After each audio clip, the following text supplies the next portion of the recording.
तो आज हम लोग पढ़ेंगे, प्रिज्म से जुड़ी हुई सभी घटनाओं पर चर्चा करेंगे। बोर्ड एग्जाम में प्रिज्म से जुड़े हुए जितने भी क्वेश्चंस आ सकते हैं वो सारे क्वेश्चंस पर अभी फोकस करेंगे। शॉर्ट टाइप हो, लॉन्ग टाइप हो या ऑब्जेक्टिव हो, क्या क्या क्वेश्चन बन सकते हैं प्रिज्म से, उन सारे क्वेश्चन पर हम लोग डिस्कस करेंगे। तो क्या हम लोग तैयार हैं? स्टार्ट कर दें? तो चलिए हम लोग स्टार्ट करते हैं।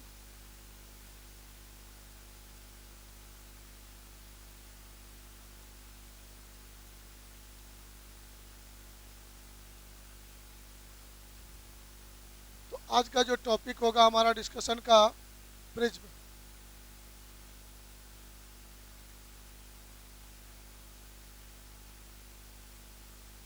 तो प्रिज्म में हमारे पास सबसे पहला प्रश्न हो जाएगा आपके बीच ऑब्जेक्टिव टाइप का कि प्रिज्म में कुल कितने सतह होते हैं। तो आपको बोलना होगा 5 सतह होते हैं। कितने होते हैं? 5 सतह होते हैं। 3 आयताकार, 3 रेक्टेंगुलर और 2 त्रिभुजाकार ट्रायंगुलर होते हैं। और उस प्रिज्म में जो है 2 अपवर्तक सतह के बीच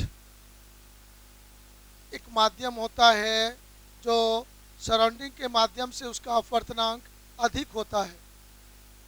तो हम लोग देखेंगे गौर से उस प्रिज्म से सबसे पहला बात कि प्रिज्म में 2-3 चीज़ सीखना है।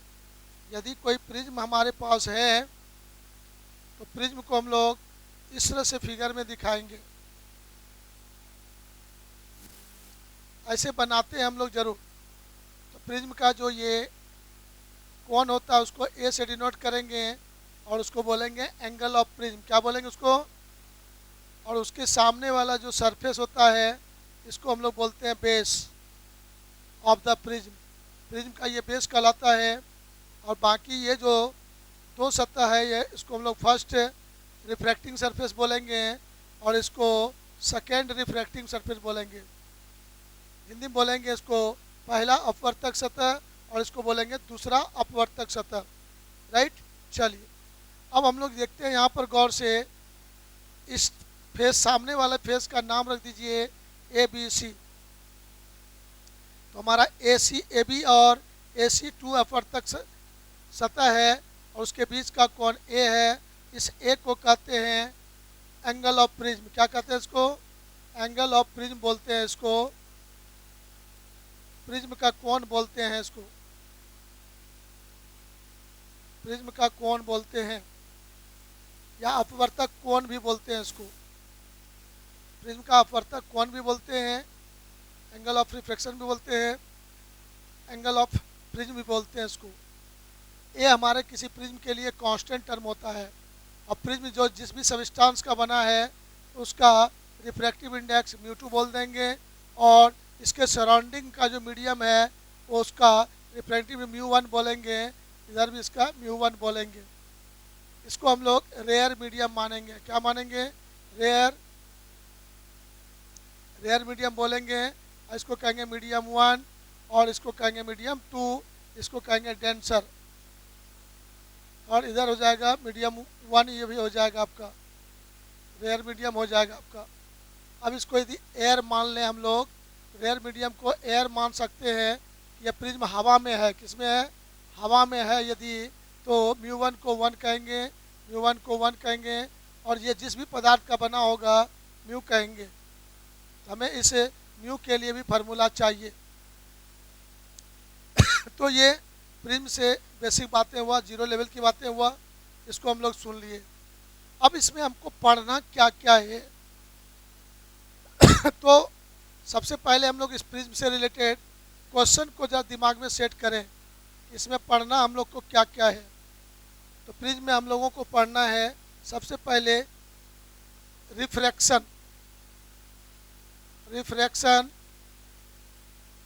Through prism. प्रिज्म से अपवर्तन की घटना को दर्शाना है डायग्राम में।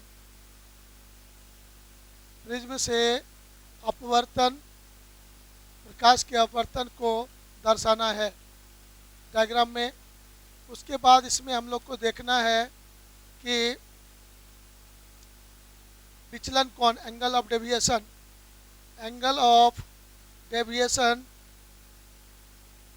विचलन कोण क्या होगा, इस पर हम लोग फोकस करेंगे। विचलन कोण, सिंबल लिखेंगे इसका डेल्टा, इसके लिए फॉर्मूला ज्ञात करेंगे। फिर तीसरा बात आएगा प्रिज्म के पदार्थ का अपवर्तनांक, refractive index, refractive index of the prism, prism के पदार्थ का अपवर्तनांक। अपवर्तनांक हम लोग यहाँ सिंबल दिए हैं म्यू, इस म्यू के लिए फार्मूला डिराइव करना है। फिर इसमें हम लोग को पढ़ना है dispersion, cause of dispersion, cause of dispersion, वर्ण विक्षेपण का कारण क्या है उसको समझना है, और उससे ऑब्जेक्टिव सब निकल कर आपके सामने आएगा, वर्ण विक्षेपण का कारण। और उसके बाद हम लोग पढ़ेंगे नंबर 5 में एंगुलर डिस्पर्सन, एंगुलर डिस्पर्सन, कोणीय वर्ण विक्षेपण, कोणीय वर्ण विक्षेपण।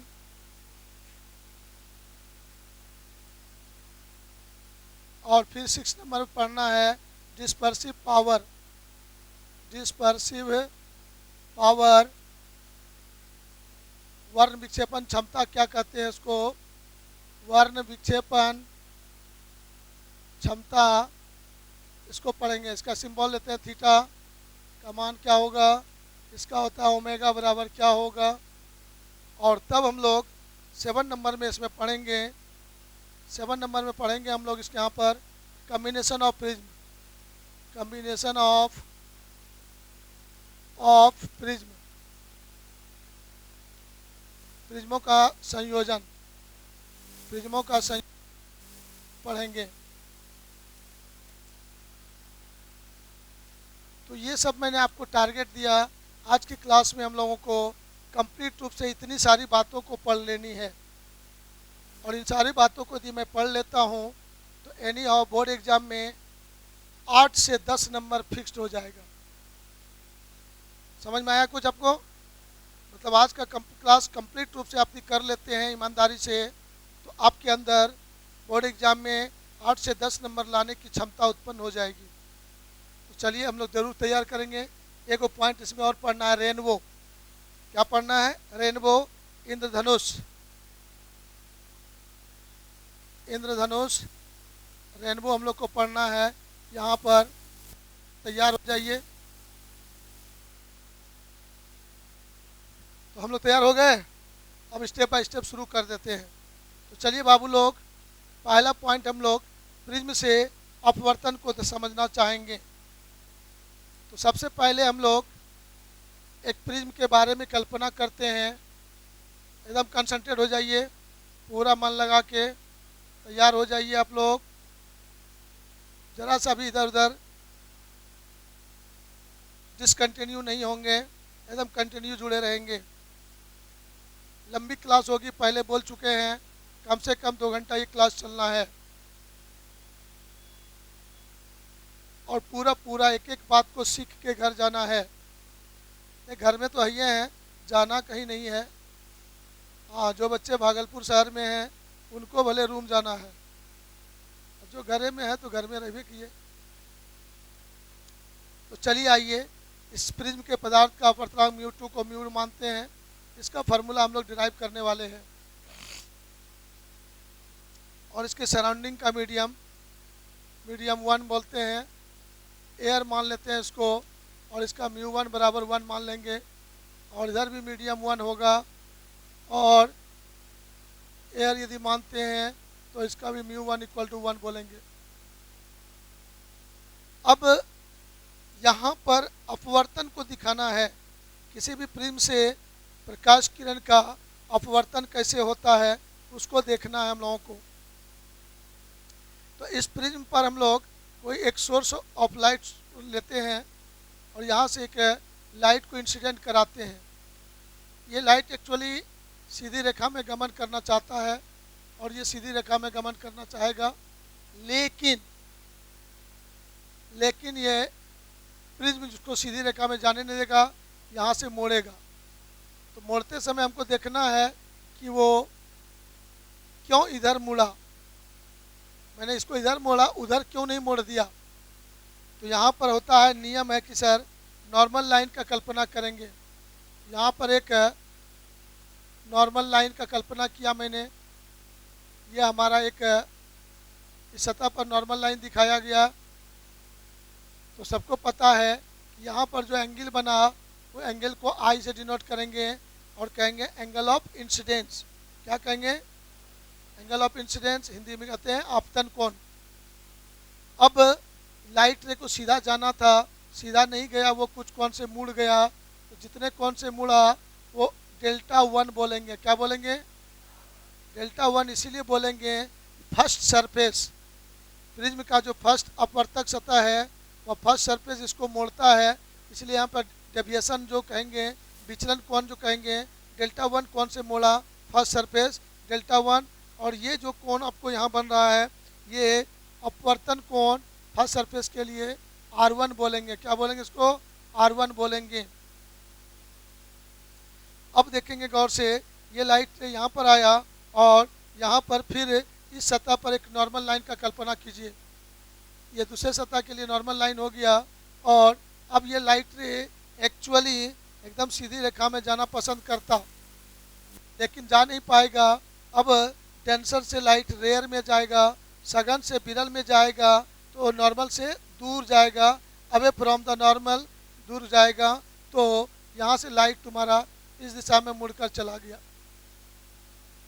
तो यहाँ पर लाइट रे एक्चुअली इतने बड़े कोण से मुड़ जाता है, तो इस एंगल को कहेंगे डेल्टा 2। क्या कहेंगे? डेल्टा 2 कहेंगे। और नॉर्मल के साथ जो ये पूरा एंगल बना रहा है, ये पूरा एंगल को हम लोग कहेंगे एंगल ऑफ इंसिडेंस। क्या बोलेंगे? एंगल ऑफ इंसिडेंस बोलेंगे। अब एक इम्पॉर्टेंट बात है, यहाँ पर मान लो एस सोर्स है, पी बिंदु पर लाइट आके इंसिडेंट हो रहा है, यहाँ पर आके क्यू बिंदु पर टकराया और फिर ये लाइन आर हो गया। तो एस पी जो लाइन है वो इंसिडेंट रे आपतित किरण हुआ, नॉर्मल के साथ कौन बनाया? आपतन कोण, एंगल ऑफ इंसिडेंस। अब क्यू आर जो लाइट है वो फिर प्रिज्म से निकलकर हवा में चला गया। तो लाइट जिस मीडियम से जा रहा था दूसरे मीडियम में प्रवेश करके फिर उसी मीडियम में चला जाए, उस लाइट को हम लोग कहते हैं निर्गत किरण। क्या बोलते हैं? निर्गत किरण, इमरजेंट रे बोलेंगे। क्या बोलेंगे? इमरजेंट रे बोलेंगे। और वह जो एंगल बनाएगा एंगल ऑफ इमरजेंस बोलेंगे। क्या बोलेंगे? उसको एंगल ऑफ इमरजेंस बोलेंगे और उसको ई से डिनोट करेंगे। चलिए, बहुत अच्छी बात है, एंगल ऑफ इमरजेंस आपने दिखा दिया यहाँ पर। तो यहाँ पर हम लोगों को देखना है कि अब ये लाइट रे जो इधर गया है इसको थोड़ा सा आप बैक करके देखिए तो लगेगा कि ये लाइट यहाँ से वो आ रहा था। यदि कोई इंसान यहाँ खड़ा होकर इसको देखेगा तो उसको लगेगा कि ये लाइट इस बिंदु से आ रहा है, यह अनुभव होगा। तो इस बिंदु का नाम दे दीजिए ओ डैश। क्या नाम दे दीजिएगा? और दोनों नॉर्मल लाइन यहाँ टच कर रहा है, इसका नाम दे दीजिए ओ। कुछ नाम देना होगा, चूँकि कैलकुलेशन करना है तो फिगर में पॉइंट का नाम देना है। तो नाम दे दिया आपने, आपकी जो मर्जी दे सकते हैं। तो यहाँ पर डेल्टा 2 एंगल से मुड़ा, आप गौर करके देखोगे तो यहाँ पर भी जो एंगल होगा ये एंगल भी डेल्टा 2 आपका होना चाहिए। होना चाहिए कि नहीं? हाँ सर, वर्टिकली अपोजिट एंगल, शीर्षाभिमुख कोण डेल्टा 2 यहाँ बनाएगा, उधर भी डेल्टा 2 होगा। चलिए, अब आप विचार करो कि अच्छा ये एंगल आपका 90 डिग्री है कि नहीं है? हाँ सर, नॉर्मल है, तो ये भी एंगल हमारा कितना है? 90 है। नॉर्मल है तो ये 90 कोण बना रहा है। चलिए ठीक है। अब यही सोर्स को आप यदि यहाँ पर रख के सोचते हैं, यहाँ पर रख के यदि सोचते हैं तो इधर से लाइट चलेगा और इधर होते हुए फिर इधर पार कर जाएगा, तो ये इंसिडेंट रे हो जाएगा, ये इमरजेंट रे हो जाएगा। तो वहाँ पर ये लाइट रे नॉर्मल के साथ जो कोण बनाएगा ये सेकेंड सरफेस के लिए अपवर्तन कोण हो जाएगा, एंगल ऑफ रिफ्रैक्शन हो जाएगा R2। तो चलिए अब हम लोग आगे बढ़ते हैं। और तो आपको बोर्ड एग्जाम में क्वेश्चन एक बार आया था, किसी भी प्रिज्म से प्रकाश के अपवर्तन को डायग्राम में दिखाएं 2 नंबर का। तो ये चित्र बना के दिखा देंगे इतना बात, और इसमें क्या है, आई क्या है लिखना है, ई क्या है वो लिखना है, ये रे क्या है वो रे क्या है उसको लिखना है, R1 R2 क्या है उसको लिखना है, डेल्टा 1 डेल्टा 2 क्या है ये लिखना है। 2 नंबर आपको मिल जाना है। तो ये क्वेश्चन हमारे अनुसार नहीं पूछना चाहिए 12th क्लास के बोर्ड में, लेकिन एक बार पूछा हुआ क्वेश्चन है। ये क्वेश्चन पूछता है तो वो 10th क्लास का क्वेश्चन था, लेकिन चलिए कोई बात नहीं, यहाँ पूछता है तो हम लोग को मुफ्त में नंबर मिलेगा। हाँ चलिए, बोर्ड एग्ज़ाम में बोर्ड के लोग हम बच्चों को मुफ्त में नंबर देने के लिए भी तैयार है, बस हम लोग को खाली लेने आना चाहिए। लेने का लूर बुद्धि है तो खूब नंबर ले लेंगे बुड़बक बना बना के क्या। अब चलिए आइए, यहाँ पर वास्तव में लाइट रे इस डायरेक्शन में इंसिडेंट हुआ और निकला बाहर में इस डायरेक्शन में, तो वो टोटल कितने एंगल से मुड़ गया, इतने बड़े एंगल से वो मुड़ गया। मुड़ गया ना, गौर से देखिए तो ये इतने बड़े एंगल से वो लाइट रे यहाँ पर मुड़ रहा है। तो इस एंगल को कहेंगे डेल्टा। क्या कहेंगे, delta, angle of deviation, total deviation delta. तो डेल्टा बराबर आपको कहना चाहिए कि पहला सतह फर्स्ट सरफेस डेल्टा 1 एंगल से मोड़ा, दूसरा फिर डेल्टा 2 एंगल से मोड़ दिया, तो total deviation delta 1 plus delta 2 कह सकते हैं। चलो इतना बात आप बोल सकते हैं। तो माय डियर बच्चों, यहाँ पर इस फिगर में आपको कहना होगा total angle of deviation. Total deviation shortcut में लिख देंगे टोटल डेविएशन, तो हमारा जवाब होगा डेल्टा बराबर डेल्टा 1 प्लस डेल्टा 2। दो तरह का सोच है इस लाइन को लिखने में। एक सोच होगा कि 2 बार मुड़ा, तो पहली बार डेल्टा 1 एंगल से, दूसरी बार डेल्टा 2 एंगल से, तो टोटल कितने मुड़ गया, डेल्टा 1 प्लस डेल्टा 2। या आपको कहना है ट्रायंगल का नाम बना दीजिए। एक ट्रायंगल आपको यहाँ बनता हुआ दिख रहा है, ये है P, ये है Q, ये है O डैश। ये एंगल को क्या कहे हो, डेल्टा। ये है डेल्टा 1, ये है डेल्टा 2, है कि नहीं है। तो बहिष्कोण अभिमुख अंतःकोणों के योग के बराबर है। आप उसको भी देख के बोल सकते हो कि नहीं, एकदम बोल सकते हैं सर। तो चलिए ये बातें आपके साथ सेट हो गया, कितने कौन से मुड़ा। अब मैं आपको फिगर देख के कहता हूँ कुछ डेल्टा 1 और डेल्टा 2 के बारे में आप विचार करो। तो फिगर से आप कहोगे डेल्टा 1 बराबर, सर बोलोगे, मैं लिखता हूँ आप लोग बोलना, डेल्टा 1 प्लस R1 मिल के आई के बराबर होगा क्या। गौर से देखिए, ये दोनों एंगल पूरा आई के बराबर होगा, वर्टिकली अपोजिट एंगल पूरा होगा यहाँ से यहाँ तक, डेल्टा 1 R1 आई के बराबर होगा। तो यहाँ से माय डियर बच्चों हम लोग कह सकते हैं delta 1 equal to sir i minus R1। ये बात सोच सकते हैं, ठीक है। कोई भी सतह से जब अपवर्तन का घटना होता है, आई और आर मालूम है, तो कितने एंगल से मुड़ा, आई में आर को घटा दीजिए, डेल्टा एंगल निकल जाए। फिर मैं दूसरे पॉइंट पर सोचने कहूँ आपको, तो वहाँ पर सोचोगे डेल्टा 2 प्लस R2 बराबर ई। तो डेल्टा 2 बराबर यहाँ कह दोगे ई माइनस R2, यह डेल्टा 2 हो जाएगा। अब इसीलिए मैं कहूँगा यहाँ पर डेल्टा बराबर, तो डेल्टा 1 डेल्टा 2 को जोड़ने करोगे, तो जोड़ोगे तो आई प्लस ई हो जाएगा तुम्हारा, और ब्रैकेट के अंदर R1 प्लस R2 हो जाएगा। तो किसी भी प्रिज्म से अपवर्तन की घटना होने पर लाइट रे मुड़ता है, निर्गत किरण जो है मुड़ गया अपना, तो कितने एंगल से मुड़ता है, तो हम ये लिख देंगे आई plus E minus R1 plus R2। यह एक इक्वेशन हुआ हमारे प्रिज्म से अपवर्तन की घटना को समझने के लिए, ये एक इम्पॉर्टेंट लाइन हुआ। डायरेक्ट कभी भी कहीं भी आप लिख सकते हैं। चलिए फिर से स्टेप बदलते हैं, हम बच्चों को दिखाना है, और ये याद रखना है प्रिज्म के लिए, एंगल ऑफ प्रिज्म जो ए होगा वो R1 प्लस R2 के बराबर होता है। एंगल ऑफ प्रिज्म ए का मान दोनों सतह से जो अपवर्तन कोण होता है, एंगल ऑफ रिफ्लेक्शन होता है दोनों सतह से, वो दोनों के जोड़ के बराबर एंगल ऑफ प्रिज्म होता है।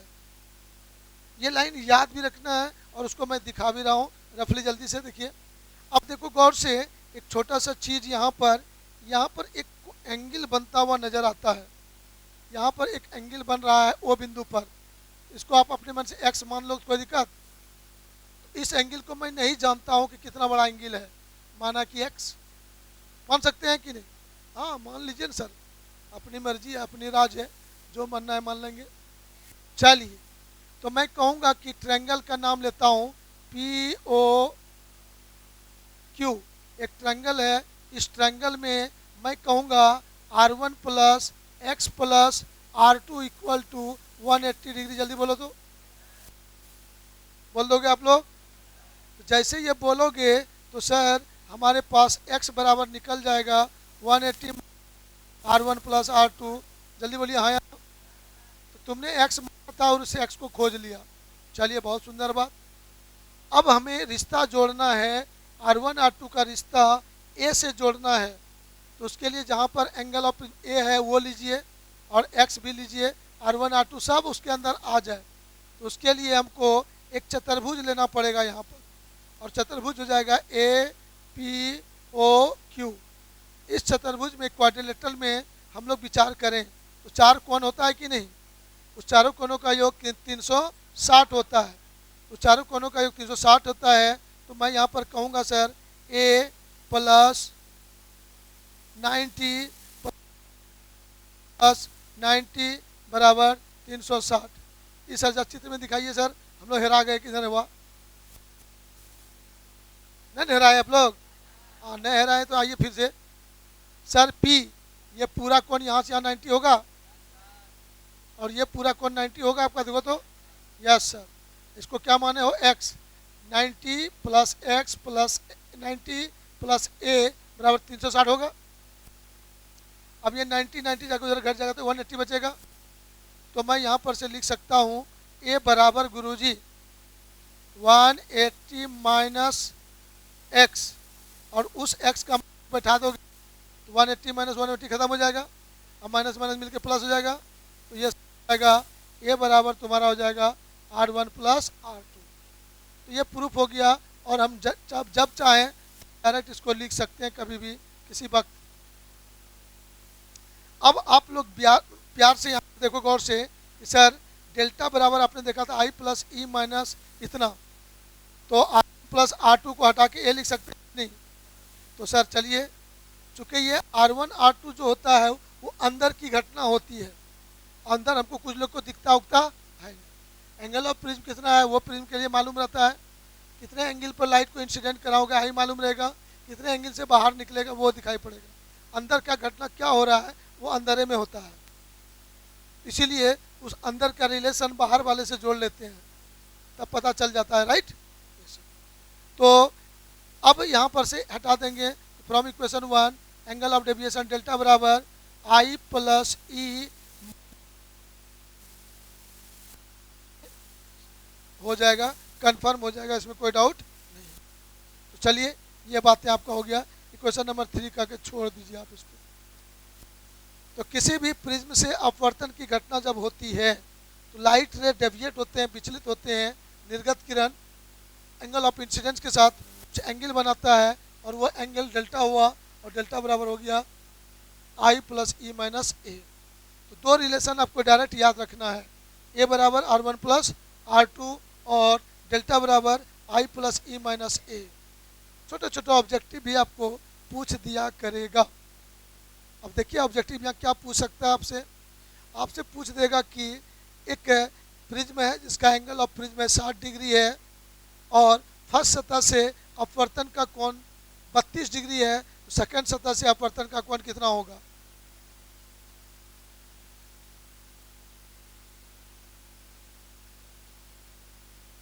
एंगल ऑफ प्रिज्म का मान है 60 डिग्री, फर्स्ट सतह से अपवर्तन का कोण एंगल ऑफ रिफ्लेक्शन का मान 32 डिग्री, तो सेकंड सतह से अपवर्तन का कोण कितना होगा? R1 प्लस R2 बराबर ही है, ये लाइन जिस बच्चे को याद है, बोर्ड आपको ये लाइन चेक करना चाहे कि आप जानते हो कि नहीं, उसके लिए ये क्वेश्चन जो मेरा ऑब्जेक्टिव है आपको पूछा जा सकता है। और यदि वो लाइन आपको बता दिए आप, तो यहाँ से ये लाइन याद रहेगा तभी ना ऑब्जेक्टिव बताएंगे। तो क्या करेंगे, R2 बराबर A माइनस R1, 60 में 32 घटा देंगे 28 हो जाएगा, तो R2 का मान 28 डिग्री होगा ना। चलिए ठीक है, अब डेल्टा का मान बताना है, I मालूम है, E मालूम है, A मालूम है, तो कितने एंगल से लाइट रे मुड़ेगा ये आप बता सकते हो।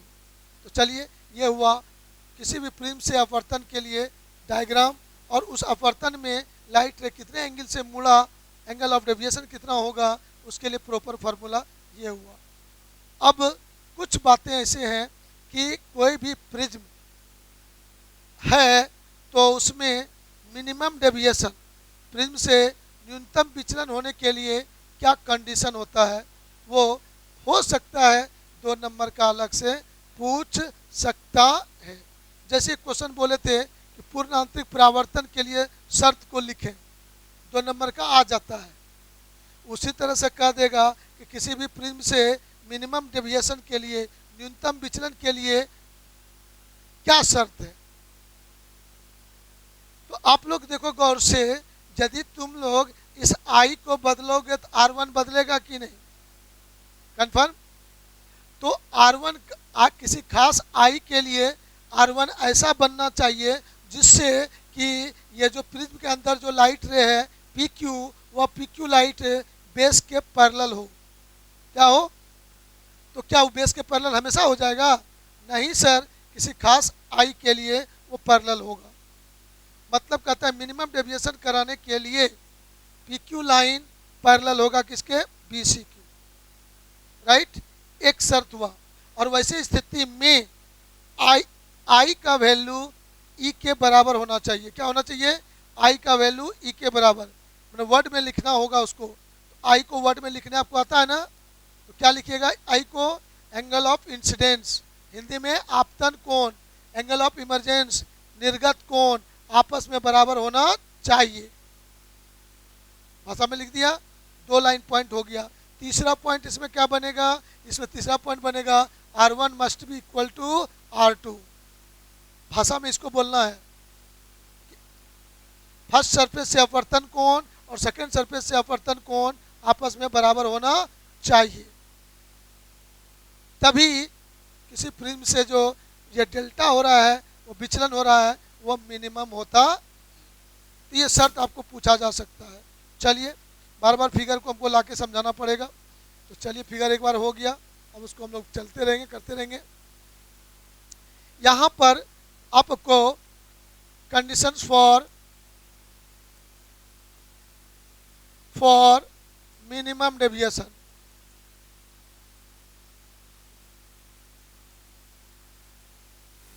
न्यूनतम विचलन के लिए शर्त, न्यूनतम विचलन के लिए शर्त सुन लिया आपने, इसको लिखना कोई जरूरी नहीं है, दिमाग में सेट हो गया। तो क्या सेट करोगे इसको यहाँ पर बाबू? कहा कि सर 3 बातें याद रखना चाहिए।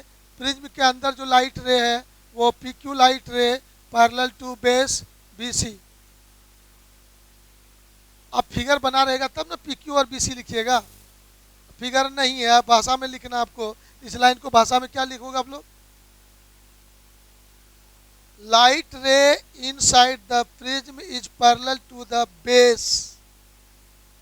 प्रिज्म के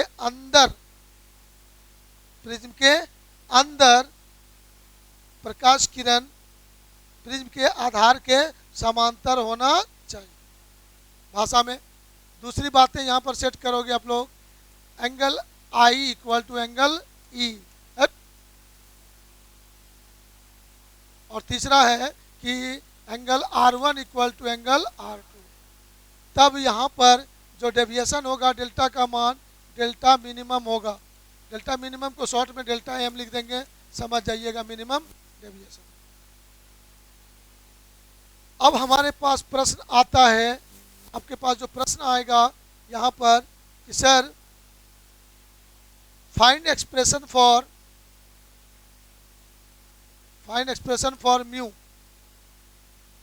find expression for mu, mu का वैल्यू कितना होगा। अब इसको भाषा में क्या बोलिएगा, फिगर में आपको दिखा दिया म्यू क्या है, प्रिज्म के पदार्थ का अपवर्तनांक क्या है। फिर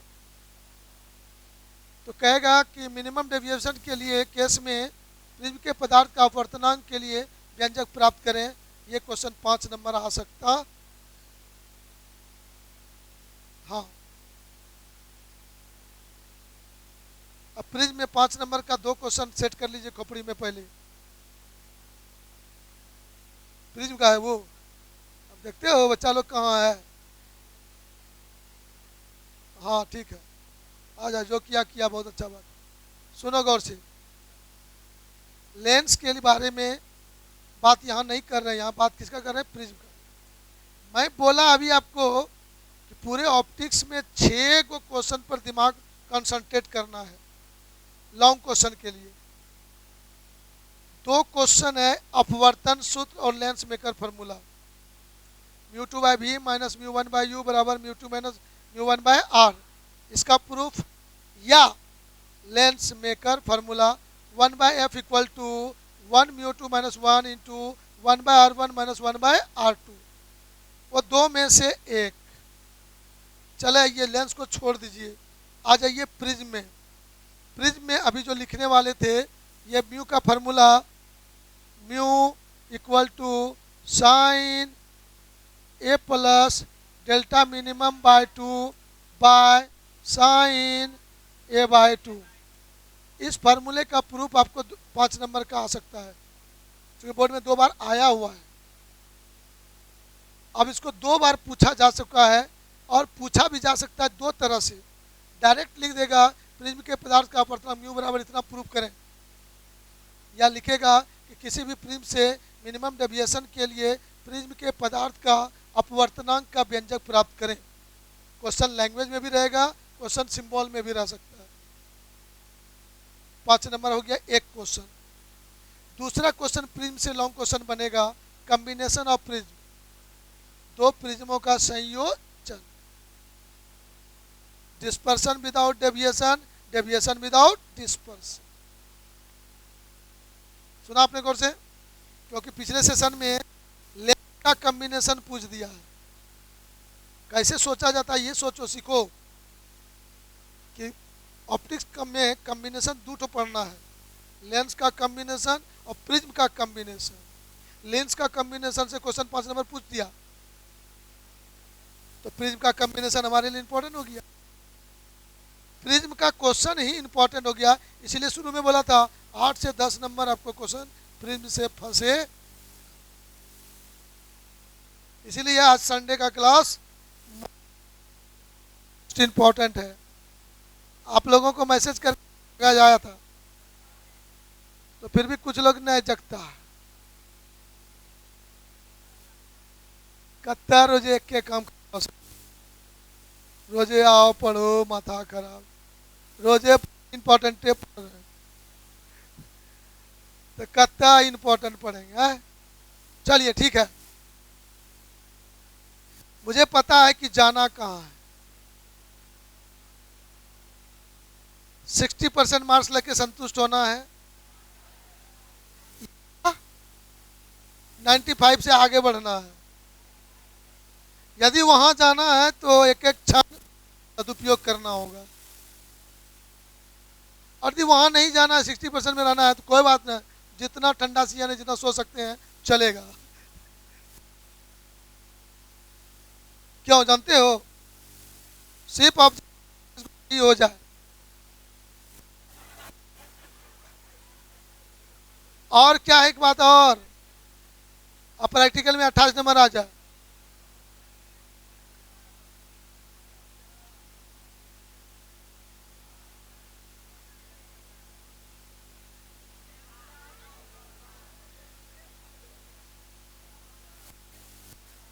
अब समझ में आ गया ना। सुबह से शाम तक खाली ऑब्जेक्टिव रखिए, 63% जिसको नंबर लाना है। अब जिसको 95 से आगे बढ़ना है, तब 1 मिनट बेचैनी छूटना नहीं चाहिए। 24 आवर्स बेचैनी में बीतना चाहिए।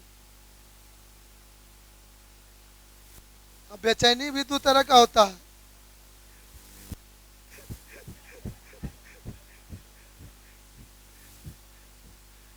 हाँ,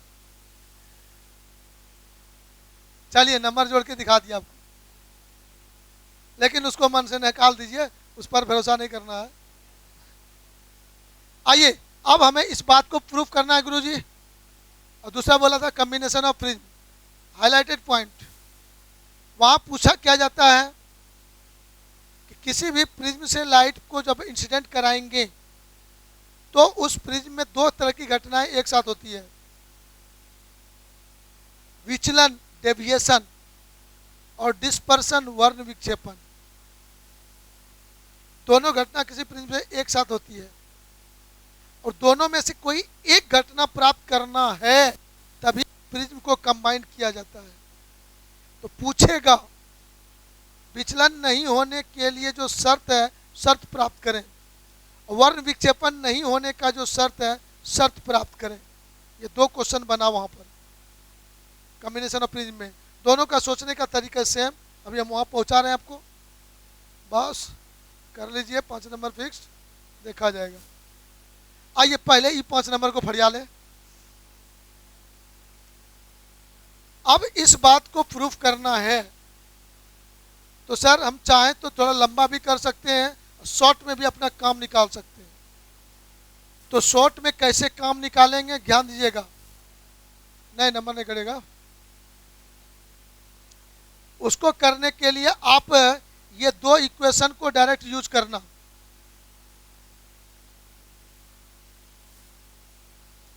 तो प्रिज्म के लिए ये दो इक्वेशन हो गया कंप्लीट कि प्रिज्म जहां पर है काम अपवर्तन हो रहा है, ये दोनों नियम लागू, दोनों इक्वेशन अप्लाई होगा प्रिज्म के लिए। हम ये दोनों इक्वेशन को अप्लाई करेंगे। तो चलिए इसको हम लोग अप्लाई करते हैं। अप्लाई करेंगे और ध्यान से सुनिएगा, मैं स्टेप सिखा रहा हूँ। आप रटना चाहेंगे तो रटने के लिए जो मदद चाहिए कि याद होगा सर, तो स्टेप सिखा रहा हूँ। वो दोनों इक्वेशन को यूज करेंगे और यूज करते समय ये सोचेंगे कि यहाँ पर डेविएशन विचलन न्यूनतम, तो विचलन न्यूनतम हो रहा है तो उसके लिए वो दोनों इक्वेशन में उसके कंडीशन को अप्लाई कर देना है। मतलब वहाँ पर ई के जगह पर क्या ले लेना है आई, R2 की जगह क्या ले लेना है R1। तो ये कंडीशन उसमें अप्लाई कर देंगे। अप्लाई कर देंगे तो सर ये म्यू बराबर sine i by sine r आप लोग पढ़े हैं।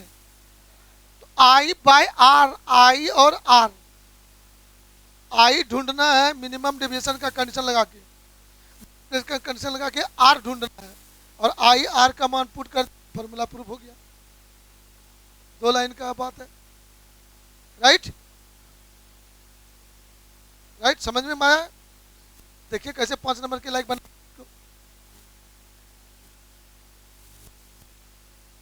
कहता चित्र नहीं बनाएंगे 5 नंबर थोड़े देगा। तो पहले आप समझ गए थे। तो कहा कि सर प्रिज्म फिगर बना देंगे, उसमें लिख देंगे कि मैं जानता हूं कि मिनिमम डेविएशन जो होता है डेल्टा बराबर म्यू माइनस डेल्टा बराबर आई प्लस ई माइनस ए होता है, मैं जानता हूं। लिख दिए। और तब लिखेंगे नीचे कि प्रिज्म से मिनिमम डेविएशन के लिए, प्रिज्म से न्यूनतम विचलन के लिए मैं जानता हूं कि सर आई बराबर ई होता है। लिख दीजिएगा और तब इसको अप्लाई कर दीजिएगा। जैसे आई बराबर ई अप्लाई करेंगे तो डेल्टा के स्थान पर डेल्टा एम लिख देंगे। क्या लिख देंगे? लिख दीजिएगा। तब इसको अप्लाई कर दीजिएगा तो delta M equal to I plus I minus A. तो यहाँ पर हो जाएगा आपका 2i बराबर ए प्लस डेल्टा एम। तो यहाँ से i बराबर आपका हो जाएगा sir A plus delta m by 2। Target यही मन में रहना चाहिए। आई मैंने सोच लिया। फिर लिखेंगे कि मैं जानता हूँ एंगल ऑफ प्रिज्म ए बराबर R1 प्लस R2 होता है। मिनिमम डेविएशन के लिए सेंटेंस लिखकर R1 बराबर R2 होता है। तो उस समय डेल्टा मिनिमम होगा। डेल्टा क्या होगा उस समय? मिनिमम होगा। इसीलिए ए बराबर यहाँ लिखेंगे R1 प्लस R1 बराबर हो जाएगा सर R1 बराबर A/2। जल्दी बोलिए हाँ या ना। एक दो लाइन उछल सकते हैं, कोई दिक्कत नहीं है। तो सोच लिया, आई का मान सोच लिया, R1 का मान सोच लिया। अब चले आइए फिगर में, उस फिगर को दिखाना है। तब लिखाना है आपको कि फिगर में अपवर्तन की घटनाएं 2 बार होती है। तो अपवर्तन की घटनाएं 2 बार होती है, तो मैंने आई और R1 का बारे में सोचा था, तो वह फर्स्ट सरफेस के लिए हुआ। सेकेंड सरफेस में जाते थे ई और R2 होता, तब वहाँ क्या करते थे? सेकेंड सरफेस से मेरी इच्छा होती कि नहीं हम सेकेंड सरफेस अप्लाई करेंगे, तो वहाँ पर आप ई बराबर निकालते हैं और R2 बराबर निकालते हैं। लेकिन मैं जब आई और R1 निकाला हूँ तो फर्स्ट सरफेस के लिए, तो फर्स्ट सरफेस से जब प्रकाश का अपवर्तन की घटना होती है, तो वहाँ मेरे मन में चल रहा है कि लाइट पास करेगा 1 से 2 में 1 से 2 में। स्नेल्स लॉ अप्लाई कर दीजिए, लिख के मान बैठा दीजिए, हो गया। बहुत हल्का है कि नहीं? Yes sir. हमें आपको फिल कराना है, वेरी इजी। ये फिल होगा तो काम हो जाएगा। फॉर फर्स्ट सरफेस मैं क्या सोच रहा हूँ? फर्स्ट सरफेस के लिए गप सोच रहा हूँ। फर्स्ट सरफेस का नाम ए बी है, तो फिगर में ये भी लिख भी दीजिएगा। तो यहाँ लिखिएगा लाइट रे पास कर रहा है, किधर से किधर? लाइट रे पास कर रहा है मीडियम 1 से मीडियम 2 में। स्नेल्स लॉ लिखने के पहले ये लाइन सोचना हमेशा जरूरी है। ये लाइन सोच के लिख के तब मैं लिखूंगा 1 mu 2 equal to sine i by, हाँ R1 कोई नहीं बोला, R बोला सब बोल। यही भूलोगे परीक्षा में जाके, यही छोटा सा बात भूलने लगता है। अरे R तो मालूम नहीं चो रे, मन कहाँ बैठे वो रे। आई बात समझ में? हाँ, मेरा 2 प्यारा चला के नींदो आ रहा है। हाँ, जग जाओ बाबू, जग जाओ, जग मसान जग। तो 1 म्यू 2, हेलो 1 म्यू 2 को मैं लिखूंगा म्यू 2 बाय म्यू 1 बराबर। अब साइन का आई का मान निकाल चुके थे हम लोग, A plus delta m/2 by sine a/2। अब म्यू 2 बराबर म्यू 1 बराबर 1, तो मैं यहाँ कह दूंगा sir mu equal to sine a plus delta m/2 by sine a/2, right. तो ये मेरा काम हो गया, प्रूफ हो गया सर, है ना। 5 नंबर इसीलिए है कि 5 स्टेप है। स्टेप पर नंबर मिलता है। अब ये सब बात बहुत आसान है, अभी आपको लगने लगा बड़ा आसान, लगने लगा ना, लेकिन पता नहीं 2 फरवरी तक याद रहेगा तब ना। अब 2 फरवरी तक याद रह जाए, 12 बजे दिन तक कम से कम। 1 फरवरी को मैथमेटिक्स है, 2 फरवरी फिजिक्स है, और मतलब मैथे तक याद रखना, मैं फिजिक्स दिन भूल जाना। चलिए, तो क्या ये नक्शा आपकी खोपड़ी में गया? यही नक्शा ऐसे याद करना चाहिए आपको, रफ वर्क करके। आप लोग पूरा भाषा लिखते हैं रफ करते समय, तो वहां पर आपसे गलती ढेर होता है, इसलिए आपको होने लगता है और धैर्य लगता है। फिगर और कैलकुलेशन, फिगर और कैलकुलेशन रफ में आपको बार बार लिखना चाहिए। अब लिखते समय ये रहे, हाँ परीक्षा में भाषा छोड़ ना, आदमी इतना ज्यादा कंजूस होना चाहता है।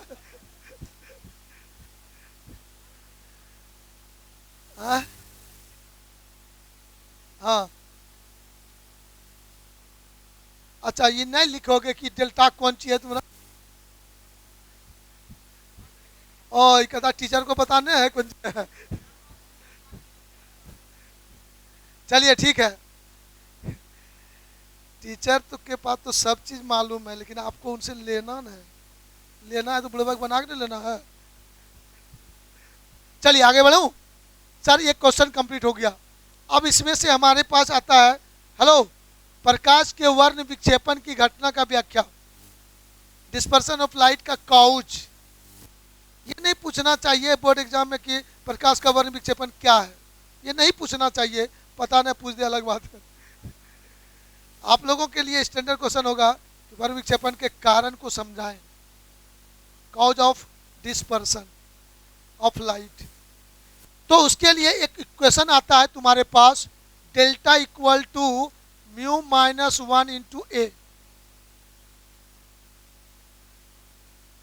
और ये जो फॉर्मूला होता है किसी थिन प्रिज्म के लिए, किसके आता है? थिन प्रिज्म से डेविएशन जो होता है, विचलन, उसके लिए ये फॉर्मूला आपका है। हो सकता है ये फॉर्मूला पूछ भी दे 2 नंबर में, आपको कैसे होगा प्रूफ करें। तो यदि 2 नंबर में पूछता है तो आपको बुद्धि ढेर नहीं लगाना है, राइट। तो थिन प्रिज्म, हेलो, कैसे शुरुआत कैसे करेंगे? थिन प्रिज्म के लिए, फॉर थिन प्रिज्म के लिए ए का वैल्यू, आई का वैल्यू, ई का वैल्यू, R1 का वैल्यू, R2 का value, all are very small, all are very small. Very small लिख दिया आपने, तो साइन आई को आई लिखेंगे, साइन आर को आर लिखेंगे। तो ऐसे कंडीशन में 1 म्यू 2 को मैं लिखूंगा sine i by sine r, लिखूंगा R1 फॉर फर्स्ट सरफेस। तो वहां पर आपको कहना है mu 2 by mu 1 is equal to i by R1, right. और ऑलरेडी वहां जो डेल्टा होगा वो डेल्टा ऑलरेडी मिनिमम होगा, वहाँ डेल्टा एम लिखने का कोई जरूरत, और डेल्टा को हम यहाँ डेल्टा लिखेंगे क्योंकि वो डेल्टा मिनिमम ऑलरेडी होगा। तो डेल्टा एम की जगह क्या सोचेगा मेरा मन? डेल्टा। तो यहाँ पर देखना गौर से माय डियर बच्चों, तो आई का मान आपने अभी देखा था कुछ देर पहले, क्या था? ए प्लस डेल्टा बाय 2 था कि नहीं था? बाय ए बाय 2 होगा ना। ये बातें आपका प्रूफ है, तो प्रूफ है तो उसको डायरेक्ट लिख देंगे सर। जब इस क्वेश्चन को लिखने की बारी आएगी तो उसको हम डायरेक्ट लिख देंगे।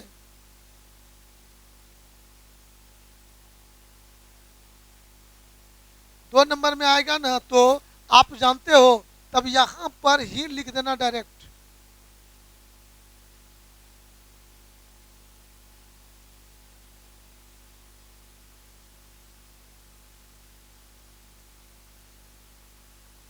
है ना, तब ये बतवा को ही हटा देना।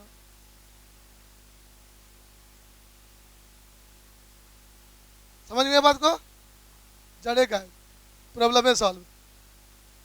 तो म्यू 2 बाय इतना बराबर इतना हो गया। कब? जब वेरी वेरी स्मॉल एंगल होगा, सभी बनेगा, तब थिन प्रिज्म होगा। तब यहाँ पर म्यू 2 का तुम क्या लिखोगे? म्यू 1 को क्या लिखोगे? 1 लिखोगे। लिखोगे, मन में फील कराना है कि बहुत आसान है। तो म्यू, अब यहाँ 2 यहीं पे चल जाएगा, तो यहाँ पर हो जाएगा म्यू बराबर A by A plus delta by A, खत्म हो गया, 1 हो गया। 1 इधर ले आओगे तो तुम्हारा हो गया सर डेल्टा बराबर म्यू माइनस 1 इंटू ए।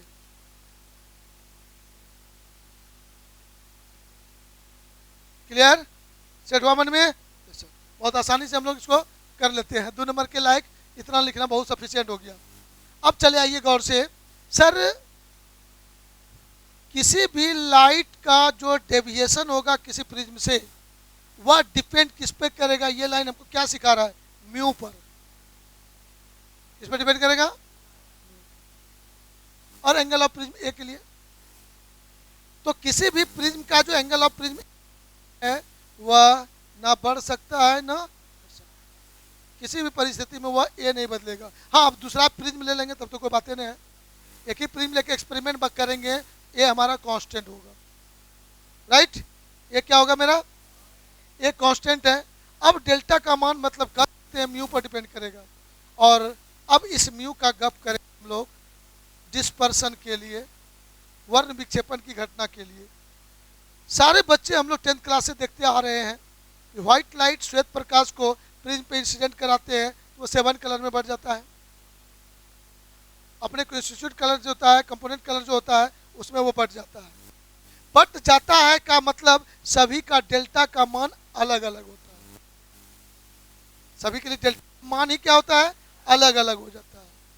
और डेल्टा का मान अलग होने का मतलब सर म्यू अलग अलग होता होगा। और इसके मतलब क्लियर हो गया। यहाँ पर मैं स्पष्ट लिखूंगा, बताऊंगा कि डिस्पर्सन के काउज क्या हैं। तो माय डियर बच्चों, मुझे ये समझ में आना चाहिए। यहाँ पर देखिएगा गौर से, मैं इसको इस तरह एक्सप्लेन करूँगा कि सर हम बच्चे लोग जानते हैं, यहाँ पर खूब आराम से जानते हैं कि 1μ2 इक्वल टू C1/C2 और C1/C2 न्यू इंटू λ1/λ2। जल्दी बोलिए हाँ या ना। तो न्यू न्यू कैंसिल हो गया, तो μ2/μ1 इज इक्वल टू λ1/λ2। सर ये लाइन हमको खूब प्यार से सिखा रहा है mu inversely proportional to lambda. ओ वेव आता है तो वेवलेंथ होगा, प्रकाश तरंग है तो उसका तरंगदैर्घ्य वेवलेंथ कुछ होगा। और ये जो दृश्य प्रकाश है, विजिबल लाइट है, वो 7 कलर उसमें मिला होता है, उस सभी का वेवलेंथ लैम्डा अलग अलग होता है ना, वो तो आपको पता है। सबसे अधिक किसका होता है, लाल का लगभग 7800 एंगस्ट्रम। सबसे कम उसमें से किसका होता है, बैगनी का, वायलेट का लगभग 4000 एंगस्ट्रम, राउंड फिगर में, राइट। तो उसमें से देखेंगे गौर से, लेम्डा का वैल्यू जिसके लिए अधिक होगा उसके लिए म्यू का वैल्यू कम होगा, राइट। और म्यू का वैल्यू कम यदि होगा तो उसके लिए डेल्टा का मान भी कम होगा। चलिए बोलो, क्लियर हो गया। तो इसका मतलब मैं कहूँगा सभी विभिन्न कलर का, डिफरेंट कलर का लेम्डा का मान डिफरेंट होने के कारण सबके लिए म्यू डिफरेंट होगा, और म्यू डिफरेंट होगा तो एंगल ऑफ डेविएशन भी डिफरेंट होगा। मतलब वो सभी लाइट रे अलग अलग एंगल से डेविएट होंगे और अलग अलग एंगल से मुड़ते हुए बाहर निकलेंगे। जब उसी सभी रे को स्क्रीन पर देखने का प्रयास करते हैं तो 7 कलर का बैंड दिखने लगता है, और उसी बैंड को कहते हैं स्पेक्ट्रम। क्या कहते हैं, स्पेक्ट्रम ऑफ विजिबल लाइट, दृश्य प्रकाश का वर्णपट। क्या बोलते हैं उसको, वर्णपट बोलते हैं। तो उसमें से हम लोग क्लियर हो गया कि यहाँ पर जब हम लिखना चाहें, या पेज बदल देते हैं अभी बार थोड़ा सा, तो बाबू लोग ये जो डेल्टा वर्ड लिखा गया है, ये याद रखना, फॉर मीन कलर। किसके लिए लिखा गया है, मीन कलर। मीन कलर किसको बोलेंगे हम लोग, येलो को। 7 कलर में एक कलर येलो भी है, उस येलो कलर को मीन कलर कहेंगे। येलो को मीन कलर कहते हैं, हिंदी में कहते हैं माध्य वर्ण। हिंदी में क्या बोलते हैं, माध्य वर्ण बोलते हैं पीला कलर को, है ना। चलिए, बहुत सुंदर बात। वो 7 कलर कौन कौन होते हैं बाबू, VIBGYOR होता है ना, यस सर। ये 7 कलर होते हैं। सबसे नीचे जो होता है, सबसे अधिक डेविएशन किसका होता है, और सबसे ऊपर में कौन रहता है, और सीरियली सजा होता है इस तरह से, violet, indigo, blue, green, yellow, orange, red.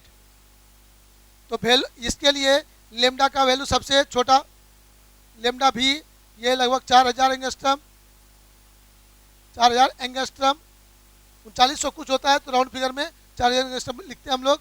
पूरा दुनिया इसको फॉलो कर रहा है। और रेड कलर के लिए जो लेम्डा का वैल्यू होगा, लेम्डा आर लगभग ये 7800 एंगस्ट्रम, ये याद रखिएगा। तो लेम्डा आर मैक्सिमम तो डेविएशन मिनिमम, लेम्डा भी मिनिमम तो डेविएशन मैक्सिमम। तो सबसे अधिक डेविएशन होता है इसके लिए, तो इसका जो डेल्टा भी होगा वो मैक्सिमम होगा, और इसका जो डेल्टा आर होगा ये मिनिमम होगा। लेकिन ये डेल्टा जो है मीन कलर के लिए बोला, ये का जो होता है स्पेक्ट्रम में सबसे मिडिल पॉइंट में, येलो के ऊपर की चौड़ाई और येलो से नीचे की चौड़ाई दोनों इक्वल होता है, इसलिए वहाँ पर मीन कलर बोला जाता है, किसको, येलो को बोला जाता है। चलिए, ये सब हो गया वर्ण विक्षेपण क्यों होता है, उसका कंसेप्ट आपको यहाँ दिया गया। नींद नहीं है, टूटेगा ना, कोशिश करो नींद तोड़ने का।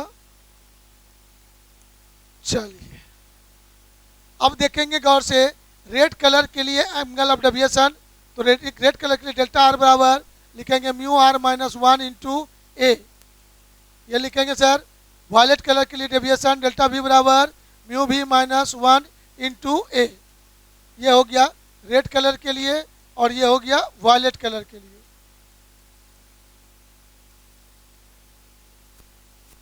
राइट, चलिए अब यहां से हम लोग स्टेप चेंज करेंगे। इस अलग अलग कलर से जो डेविएट होता है, तो यहाँ पर दो ठो इंपॉर्टेंट वर्ड है जिसको हम लोग दिल दिमाग में सेट करें। राइट, तैयार हैं आप लोग? तो एक वर्ड आपके सामने आता है एंगुलर डिस्पर्सन। क्या आता है? Angular dispersion. एंगुलर डिस्पर्सन, कोणीय वर्ण विक्षेपण। कोणीय वर्ण विक्षेपण।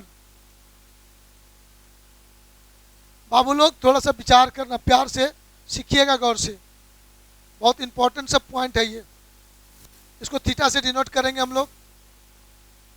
हेलो, अब यहाँ देखो गौर से, एक प्रिज्म के बारे में मैं सोचता हूँ, यहाँ पर थोड़ा सा दो चीज़ सिखाना है यहाँ पर। तो ये प्रिज्म हमारा हो गया, एंगल ऑफ प्रिज्म ए है, ठीक है, कोई दिक्कत नहीं। ये हमारा बेस हो गया, ये भी ठीक है, कोई दिक्कत नहीं।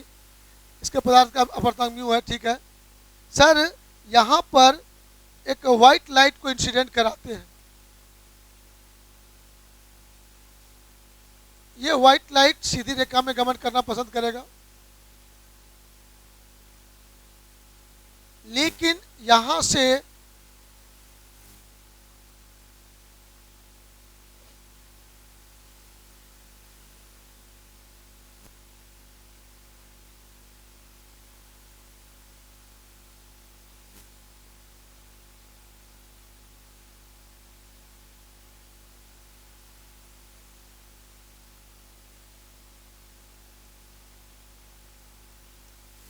अब इस तरह से इसको दिखा दीजिए स्क्रीन पर। यह हो गया वायलेट, येलो मात कलर, रेड कलर।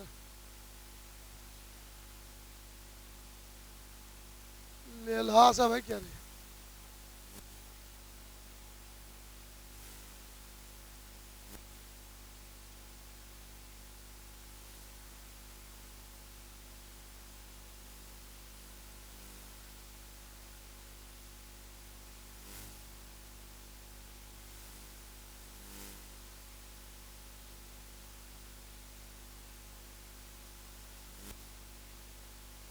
चलो अब ध्यान देना गौर से बाबू लोग।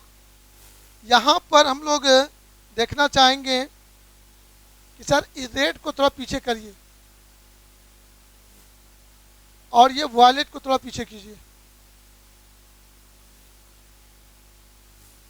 कहीं न कहीं दोनों लगेगा कि इस पॉइंट से आ रहा है।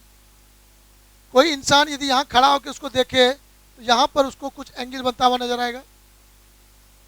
यही दैट एंगल जो बना आपका, यही एंगल आपका यहाँ पर है थीटा। इसी को कहेंगे हम लोग एंगुलर डिस्पर्सन, कोणीय वर्ण विक्षेपण। अब रेड कलर का जो डेविएशन हुआ है तुम्हारा, ये इतना बड़ा हुआ है सर, डेल्टा आर है। ये माध्य वर्ण का डेविएशन सर ये है, डेल्टा है सर ये। और वायलेट कलर का जो डेविएशन है सर, ये डेल्टा भी है। और इन दोनों कलर के बीच का जो एंगल है गुरुजी, ये एंगल हमारा हुआ, यही हुआ थीटा। ये क्या हुआ? Angle theta. ये दोनों लाइन को पीछे बढ़ाइए, यहाँ पर बना थीटा।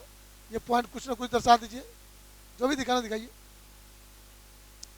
अब यहाँ थोड़ा इसको भाषा में बोलने के लिए सीखना है। पहले फिगर में मन को समझाना चाहिए कोई भी चीज को। अब फिगर में यदि मन समझ लेता है ना, उसको बोल भी सकेंगे हम लोग। अब इसको वर्ड में, सेंटेंस में बोलना है। प्रकाश के वर्ण विक्षेपण की घटना में, किस घटना में?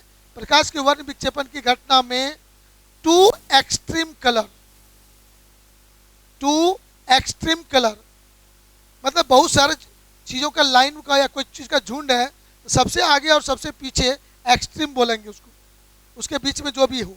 तो रेड और वायलेट तुम्हारा यहाँ पर टू एक्सट्रीम कलर हो गया।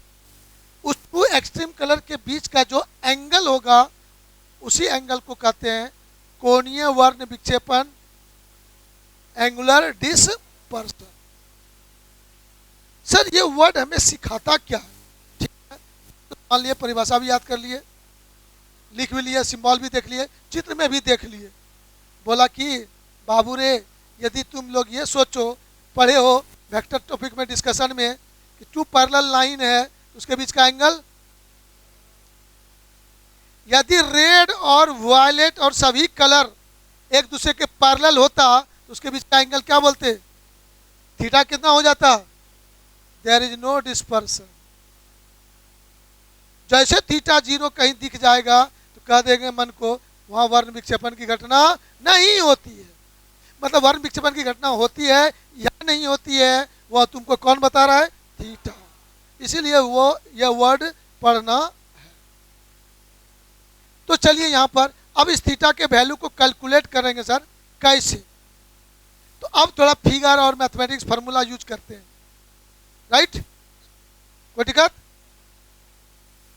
तो अब इस फिगर को देख के कोई भी स्टूडेंट बोल सकता है कि लाइट रे इधर आ है, red colour delta R angle से मुड़ा है, वायलेट डेल्टा भी एंगल से मुड़ा है, तो इन दोनों एंगल रेड और वायलेट के बीच का एंगल, तो डेल्टा भी में डेल्टा आर माइनस कर दोगे, तो सर डेल्टा भी में डेल्टा आर माइनस कर देंगे तो मेरा काम हो जाएगा कि नहीं?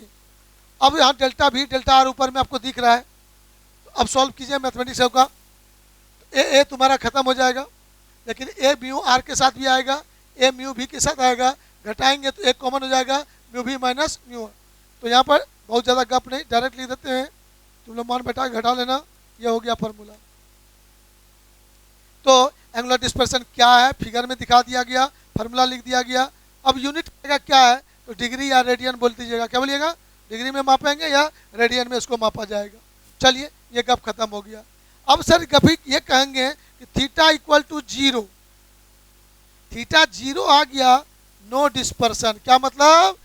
हाँ, डिस्पर्सन नहीं हुआ। जब डिस्पर्सन जहां नहीं होना है वहां पर थीटा क्या सोचेंगे हम लोग? 0 होना। तो डिस्पर्सन नहीं होने का मतलब ये लाइट रे ऐसे फैलेगा तब ना एंगल बनेगा, और यदि दोनों पैरेलल हो जाएगा तो कभी भी पूरे फिजिक्स में या कहीं भी डिस्पर्सन नहीं हो रहा है और उसको चित्र में दिखाना है, तो जितना भी ये लाइट दिखाओगे 7 कलर, सातों कलर को पैरेलल दिखाओगे। क्या दिखाओगे? तो सातों कलर यदि पैरेलल दिखा दोगे कहीं पर, तो वहां समझ में आ जाएगा कि वर्ण विक्षेपण की घटना नहीं होती है। क्लियर? और कहेगा विचलन नहीं होता है, दिखाने के लिए क्या करना होगा? यदि विचलन नहीं होता है, कहीं दिखाना हो मेरे को, तो किसको करेंगे? सर ध्यान से सीखिएगा, बहुत इंपॉर्टेंट लाइन बोल रहा हूं मैं। डेविएशन, विचलन नहीं हो रहा है तो सभी कलर को, डेविएशन को नहीं देखते हम लोग सिर्फ माध्य वर्ण के विचलन को देखते हैं। किसको देखते हैं? सिर्फ मीन कलर के डेविएशन को देखते हैं। और यदि वो डेल्टा का मान 0, तो देयर इज नो डेविएशन, विचलन नहीं होता है वहां पर।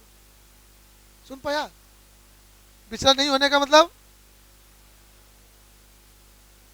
मस्ती करी ला, सीधा बैठो ना, यहाँ पर बरतुआरी करे थोड़े लो जाओ, दियो नाश्ता पानी लाना जल्दी।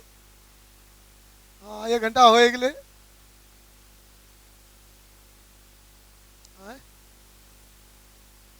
हाँ अच्छा ये बताओ, तुम लोग जो सामने बैठ के सोचते हो कि मास्टर बाग बुढ़वाग बना दे, ये तो बुढ़वक्के ना होगा तुम्हारा मन आत्मा। आपका मन और आत्मा बुढ़वक होगा जो यदि सोचेगा, क्योंकि आप लोग को सबको पता है कि एक दिन वहां हम भी बैठे थे और वहां से बैठ के उठ के यहाँ खड़ा हुए हैं, तो उस सारा फीलिंग्स यहाँ चल रहा है, उस सारे फीलिंग्स को यहाँ रख के आपको चरा रहे हैं, ऐसे नहीं। क्लास में पेटकुनिया पार दिया, समझ जाते हैं कि उसका माथा लोड नहीं ले रहा, तो पेटकुनिया पार भी करेगा, क्या करेगा दूसरा? कोई उपाय नहीं है।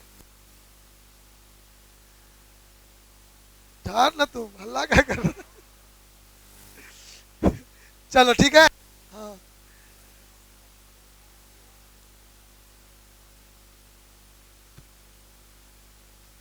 आप सभी बच्चों को पता है कि क्लास लाइव हो रहा है, आप ही नहीं है और भी कोई सुन रहा है, तो चिंता क्या कर रहे हैं? एक तीर दो चार पांच शिकार के फेर में हम हैं। अब कोई बच्चा रूम में बैठ के रजाई में घुट के देख रहा होगा वीडियो, हम उसको भी तो जगाना है मुझे। ये बात जैसे सुना होगा उठ के बैठ गया होगा बड़बड़वा के।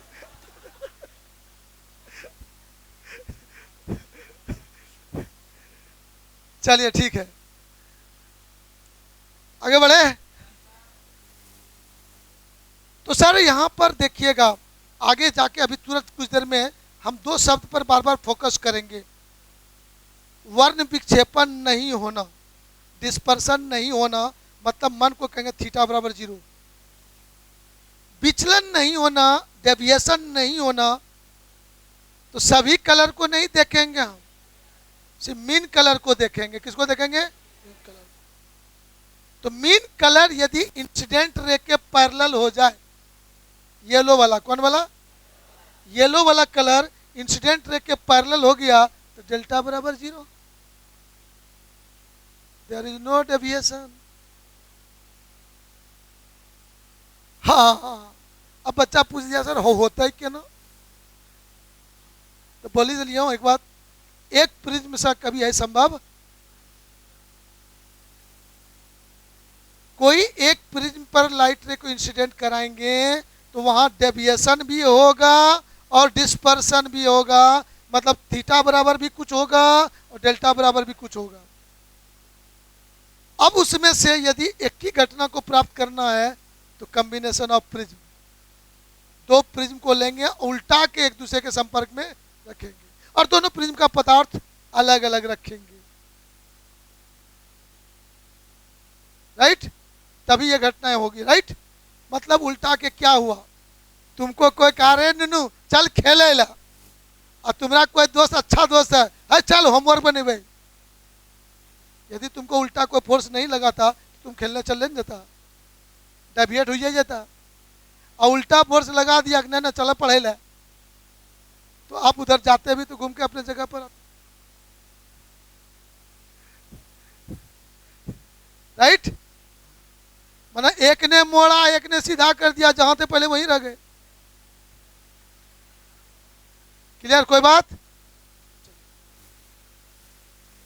कैसे आप लोग अफसर बनिएगा बता रहे, कॉमन सेंस नहीं।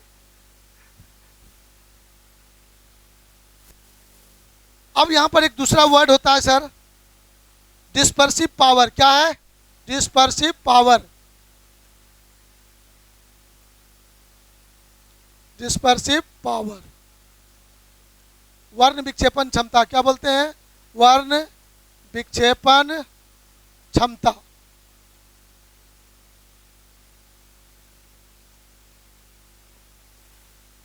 Symbol omega. अब ज्यादा ध्यान से सुनना, तो एक छोटा सा बात सर, एकदम इसको तुम जितना इंपॉर्टेंट मान सकते हो 2 नंबर के लिए उतना इंपॉर्टेंट मान दो, कोई दिक्कत नहीं। हाँ, 2 नंबर के लिए वो मोस्ट इंपॉर्टेंट। जैसे बोलते हैं इंपॉर्टेंट है तो बच्चा के हाथ हिलाने लगता है माना वो एक्टिव हो जाता है, अरे चल अच्छा सो जाओ दे।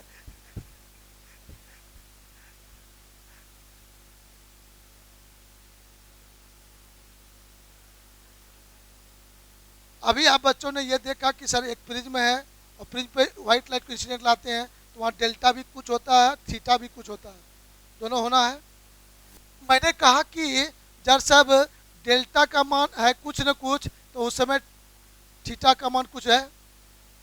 मतलब किसी प्रिज्म से मीन कलर का डेविएशन यदि डेल्टा है तो एंगुलर डिस्पर्सन, वर्ण विक्षेपण हमारा कितना हुआ है? थीटा। यदि ऐसा कहे कि ये डेविएशन यदि यूनिट एंगल से हो, कितना हो? मीन कलर का डेविएशन 1 एंगल से, यूनिट एंगल से हो, तब उस समय ये डिस्पर्सन कितना होगा? थीटा बाय डेल्टा कहोगे कि नहीं कहोगे? इसी थीटा बाय डेल्टा को कहते हैं सर ओमेगा।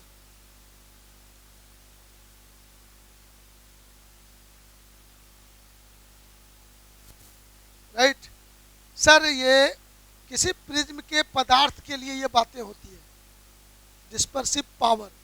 जैसे आप लोग पढ़े थे पावर ऑफ लेंस, लेंस की क्षमता। तो उसमें यह सिखाया जाता था कि लाइट, किसी लेंस पर लाइट इंसिडेंट होता है और वह लेंस उस लाइट को एंगल से मोड़ता है। तो लाइट को अपने कुछ एंगल से मोड़ने की जो एबिलिटी है वही है पावर ऑफ लेंस, वही है पावर ऑफ लेंस, लेंस की क्षमता। जितना ज्यादा मोड़ेगा फोकस पॉइंट उतना छोटा होगा, कम मोड़ेगा फोकस पॉइंट अधिक होगा। तो मोड़ने की एबिलिटी कम, फोकस पॉइंट फोकल लेंथ बड़ा, मोड़ने की एबिलिटी अधिक, फोकल लेंथ छोटा। इसी बात पर तुम लोग को सिखाया गया था power of lens focal length के व्युत्क्रम के बराबर होता है, राइट। यहां पर प्रिज्म में सर ये बात क्यों बोले, मन में सोचने के लिए, फीलिंग को चेंज करने के लिए बीच में वो शब्द ला दिया मैंने, तो माइंड आपका चेंज हुआ। यहां पर प्रिज्म में क्या हो रहा है कि वो 7 कलर को में बांट रहा है, डिस्ट्रीब्यूट कर रहा है 7 कलर में। तो बांटेगा तो स्पेक्ट्रम जो बनेगा उसकी कुछ चौड़ाई होगी कि नहीं होगी। तो वह स्पेक्ट्रम की चौड़ाई कम होगा या अधिक होगा वह कौन बताएगा, ये कौन बताएगा, राइट। डिस्पर्स करने की जो एबिलिटी होगा किसी प्रिज्म के पदार्थ का, उसी को कहते हैं डिस्पर्सिव पावर। अब उस डिस्पर्सिव पावर का मैथमेटिकल डिफिनेशन कैसे हुआ, तो किसी भी प्रिज्म के द्वारा मीन कलर का डेविएशन यूनिट एंगल से कराने पर जो डिस्पर्सन होगा, एंगुलर डिस्पर्सन होगा, उसी को कहते हैं डिस्पर्सिव पावर।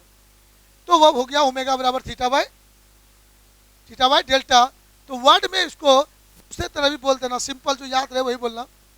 सर प्रकाश के वर्ण विक्षेपण की घटना में, प्रकाश के वर्ण विक्षेपण की घटना में कोणीय वर्ण विक्षेपण और माध्य वर्ण के विचलन का जो रेशियो है, अनुपात है, उसी को हम लोग वर्ण विक्षेपण क्षमता के अपना काम निकाल सकते हैं। तो यहां पर थीटा बराबर हो जाएगा सर म्यू भी minus mu are into A by mu minus 1 into A आपका खलास। तो ओमेगा इक्वल टू आपको मिला सर म्यू भी माइनस म्यू आर बटे mu minus 1। Sir dispersive power का फॉर्मूला हो गया। अब देखो बाबू मेरे 2 नंबर का क्वेश्चन तो आइए सकता है, इनसे एक ऑब्जेक्टिव क्वेश्चन पकड़ाने का मैक्सिमम चांस है। और ऑब्जेक्टिव क्वेश्चन क्या क्या पूछ सकता है जब सीखने का कोशिश करेंगे आप लोग। सर 2 प्रिज्म मेरे पास है, एक प्रिज्म का एंगल ऑफ प्रिज्म 30 डिग्री है, दूसरे प्रिज्म का एंगल ऑफ प्रिज्म 40 डिग्री है, 30 डिग्री और 40 डिग्री है। तो किसका डिस्पर्सिव पावर अधिक होगा, 30 डिग्री वाला का या 40 डिग्री वाला का?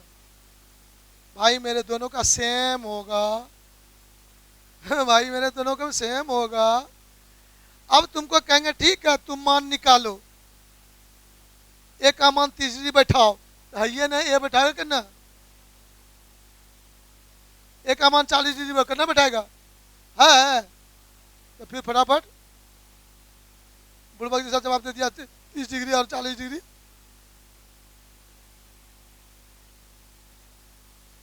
ओ मतलब यहां पर एक सेंटेंस हुआ, dispersive power does not depend upon angle of prism. Objective question, वर्ण विक्षेपण क्षमता किस पर निर्भर नहीं करता है? 4 ऑप्शन दिया रहेगा, क्या लिखेंगे? एंगल ऑफ प्रिज्म पर निर्भर, राइट। और एंगुलर डिस्पर्सन का मान पॉजिटिव हो सकता है, निगेटिव हो सकता है, दोनों हो सकता है, कोई नहीं।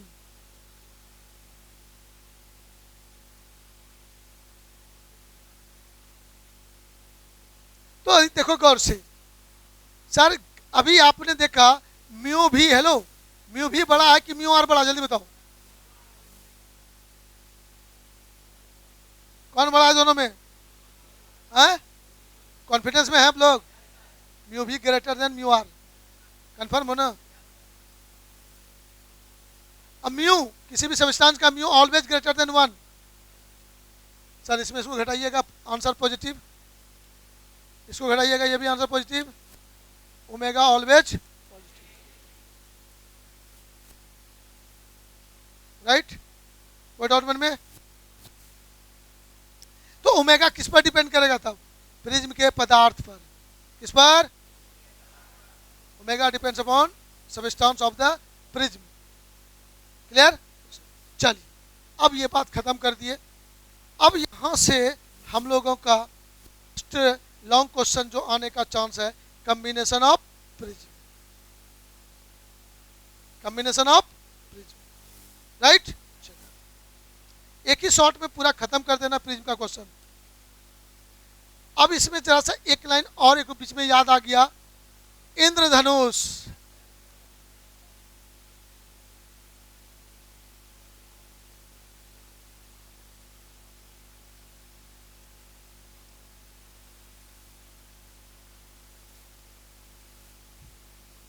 अब चलिए आइए, बहुत सिंपल, 2-3 लाइन याद रखना इसमें। ऑब्जेक्टिव भी एक तो क्वेश्चन यहां से पकड़ाएगा और 2 नंबरिया क्वेश्चन भी आ सकता है। बाकी 5 नंबर का ये बात नहीं है, एकदम 2 नंबर 1 नंबर का बात पूछा जा सकता है। चलिए, रेनबो। सर यहां पर बातें हैं, ध्यान से सुनते जाइएगा। यहां पर सर सन है और हम लोग है यहां खड़ा है। ना किधर देने का मतलब समझ जाना कि हम लोग किधर है। मतलब सूर्य हमारे पीठ पे है, हाँ, सूर्य हमारे पीठ की ओर है। और तब हमें जो है नाक लंबा कर दिए ना रे।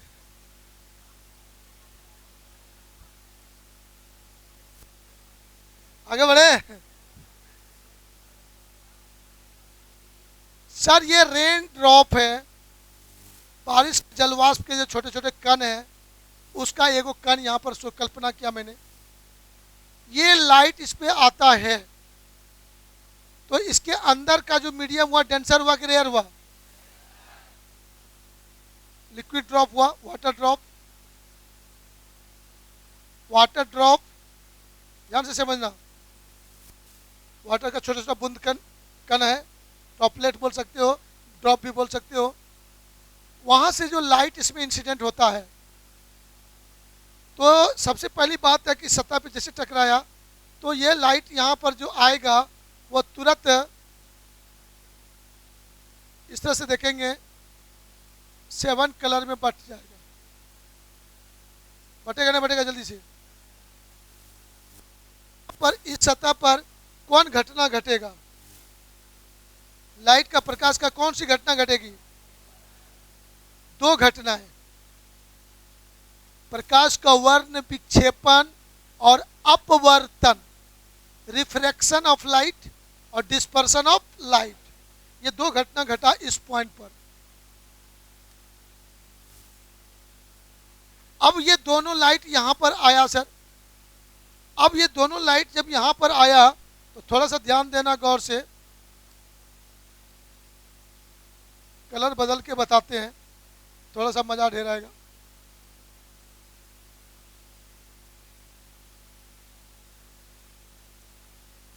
वायलेट वाला कम दिखता है तो इसको दिखा दो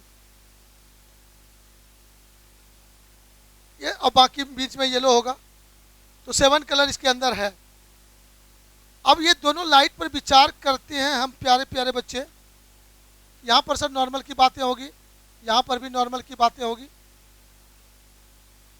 यहाँ पर जो एंगल बनेगा आई आई, तो यहाँ देखा गया कि ये आई ग्रेटर देन आई सी हो जाता है, और ये हमेशा होगा इसकी कोई गारंटी नहीं है, इसलिए हमेशा रेनबो दिखता भी नहीं है। तो कभी कभी यहाँ का जो ये आई है ये आई सी से बड़ा हो जाएगा, और तो इसका मतलब लाइट रे पार करेगा कि लौटेगा? ये दोनों लाइट रे लौट जाएगा इस तरह से। दोनों लाइट रे यहाँ से वो रिफ्लेक्ट हो जाएगा, ये दोनों लाइट रे रिफ्लेक्ट हो जाएगा आपका यहाँ पर, और ये भी बेचारा लौटेगा। आई बराबर आर बनाते हुए वो लौट जाएगा। चलिए ठीक है। अब फिर यहाँ पर रिफ्रैक्शन हो जाएगा, रिफ्रैक्शन हो जाएगा यहाँ से, फिर वो अब डेंसर से किस में जाएगा, रेयर में, तो डेंसर से रेयर में जाएगा तो नॉर्मल से दूर भागेगा, नॉर्मल से दूर भागेगा, इधर चला जाएगा।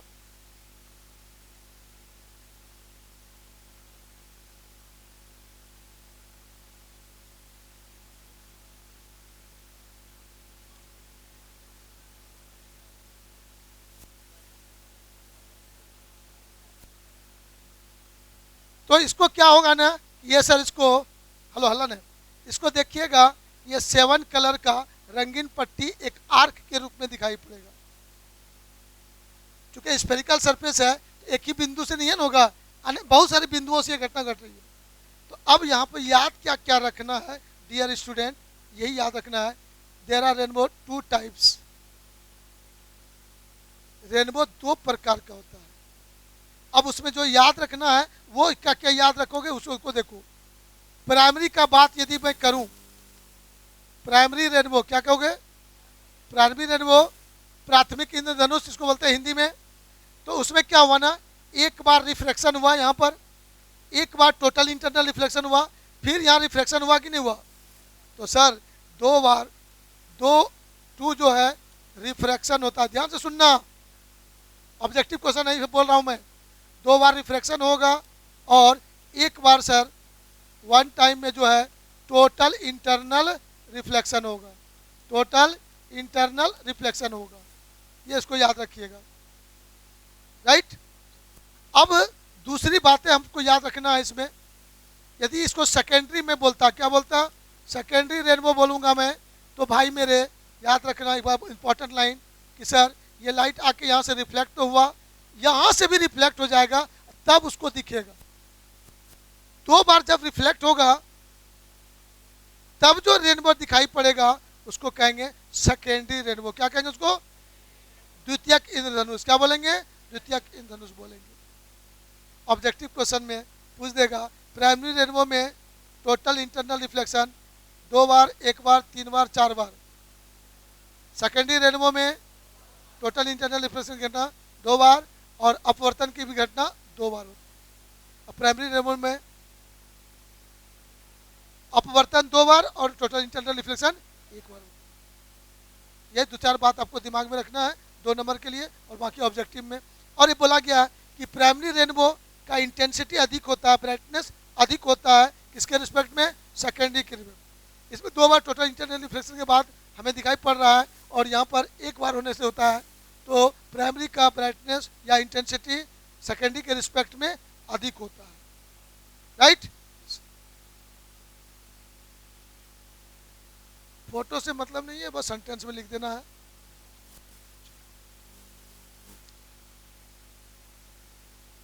चलिए अब हम लोग आगे बढ़ते हैं।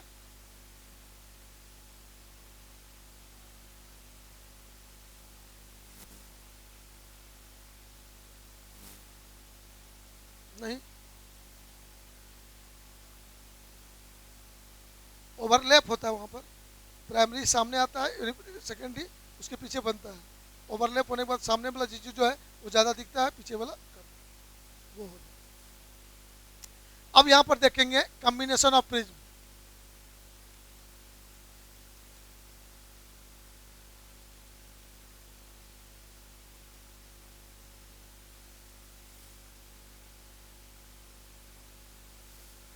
कॉम्बिनेशन ऑफ प्रिज्म, प्रिज्मों का संयोजन।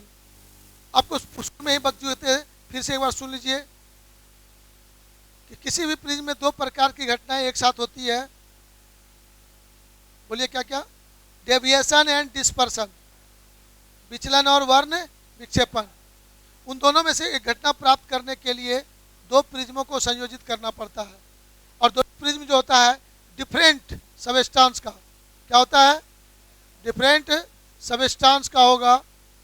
वो सबस्टांस का नाम याद रखिएगा, crown glass, crown glass and flint glass. वो पदार्थ तुम्हारा 2 होता है अलग अलग, क्राउन और फ्लिंट। दोनों कांच के प्रकार हैं, 2 अलग अलग प्रकार के कांच के बने होते हैं। उन दोनों को दूसरे के रिवर्स उल्टा के जोड़ा जाता है, कंबाइंड किया जाता है। तो उल्टा के यदि जोड़ेंगे इस तरह से, ध्यान दीजिएगा गौर से, जब बनाएंगे हम लोग इस तरह का फिगर दिखाना होगा मेरे को।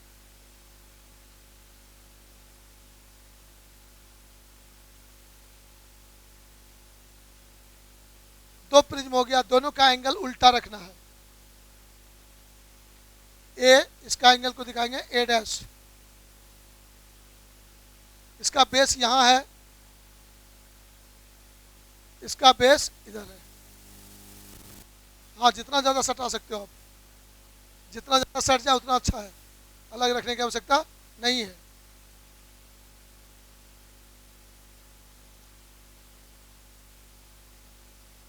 अच्छा ये बताओ, अभी तो मान लो कि हम लोग थोड़ा सा हड़बड़ा रहे हैं, गलती से यही क्वेश्चन बोर्ड में पूछ दे,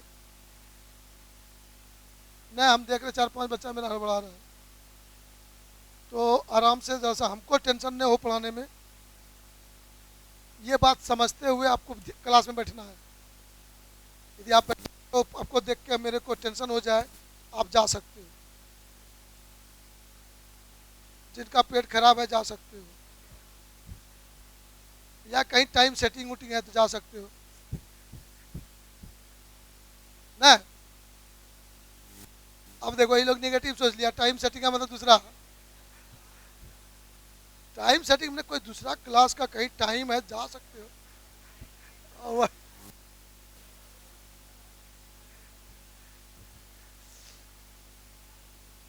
चलिए आगे बढ़े। सर कॉम्बिनेशन ऑफ प्रिज्म यहाँ पर है। अब यह इसका लिखेंगे सी, इसका लिखेंगे एफ। सी मतलब समझ जाइएगा क्राउन ग्लास प्रिज्म, एफ मतलब समझ जाइएगा फ्लिंट ग्लास प्रिज्म। अलग अलग पदार्थ के हो गए। तो जैसे अलग अलग पदार्थ के हो गए गुरुजी, क्या क्या अलग हो जाएगा? पदार्थ बदलेगा, ओमेगा बदल जाएगा, एंगुलर डिस्पर्सन थीटा दोनों का बदल जाएगा, मीन कलर के लिए डेविएशन डेल्टा बदल जाएगा,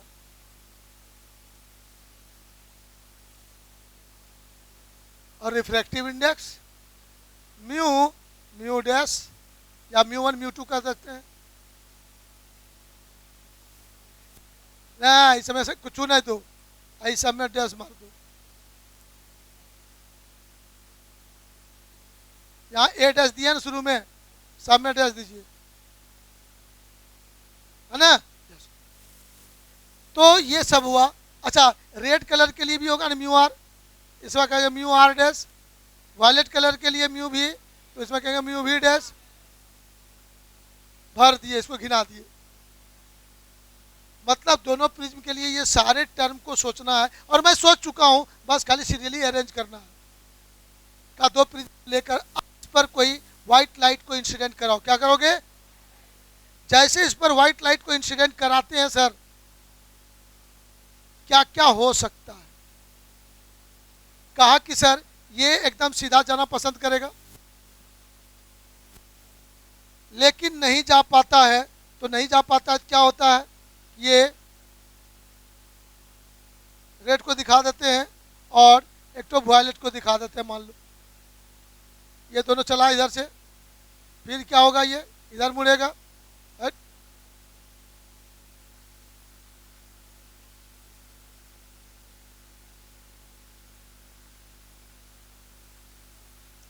अब आप लोग बताओ जल्दी से, यहाँ पर इतना चीज दिखाने के बाद हमारे पास जो अब सोचने के तरीके होंगे, एक हमारा येलो वाला भी दिखा दीजिए, बीच में दिखा दिया तीनों।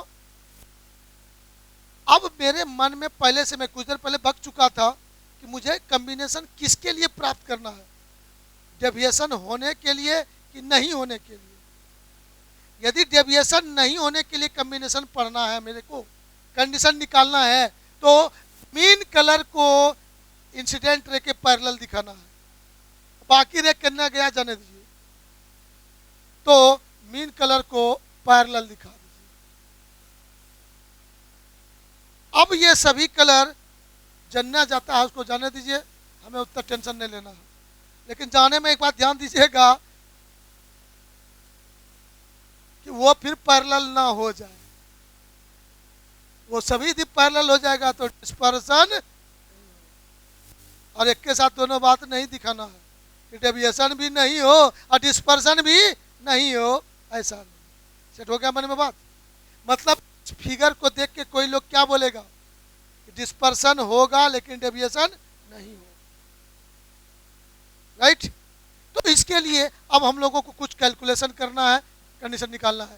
तो यहाँ पर हमको क्वेश्चन है फाइंड, ध्यान देना गौर से। अब क्वेश्चन लिखते हैं फाइंड कंडीशन शर्त फॉर dispersion विदाउट डेविएशन।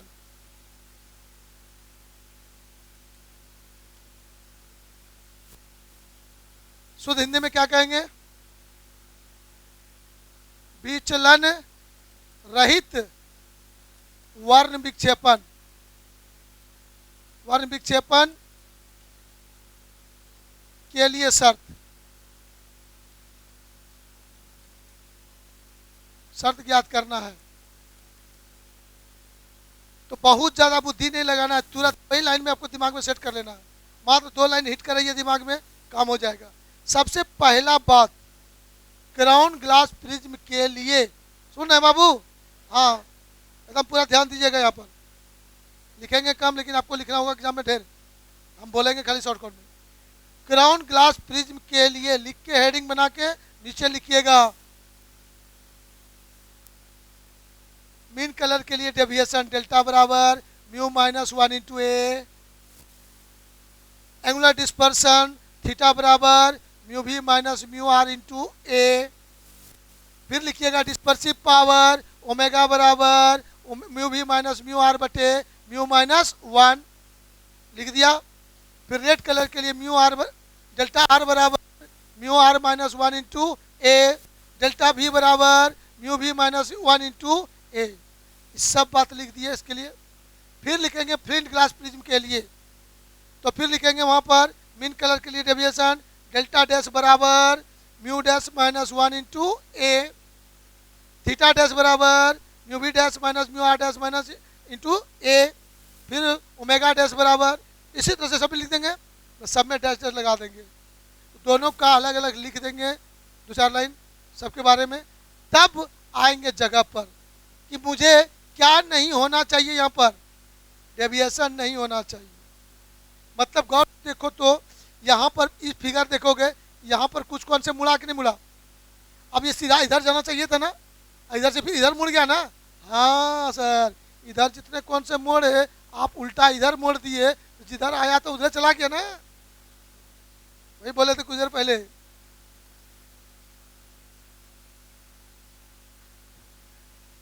तो यहाँ पर अब मैं कहूँगा sir for no deviation, for no deviation, विचलन नहीं होने के लिए ये लाइन लिख देंगे sir delta plus delta dash बराबर,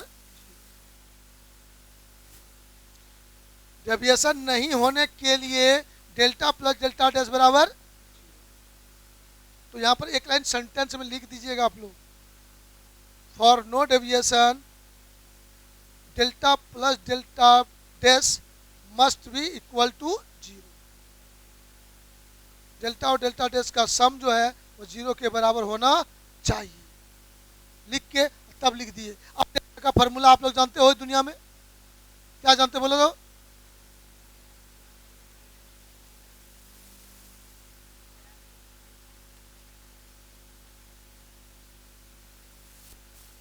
हो जाएंगे क्या?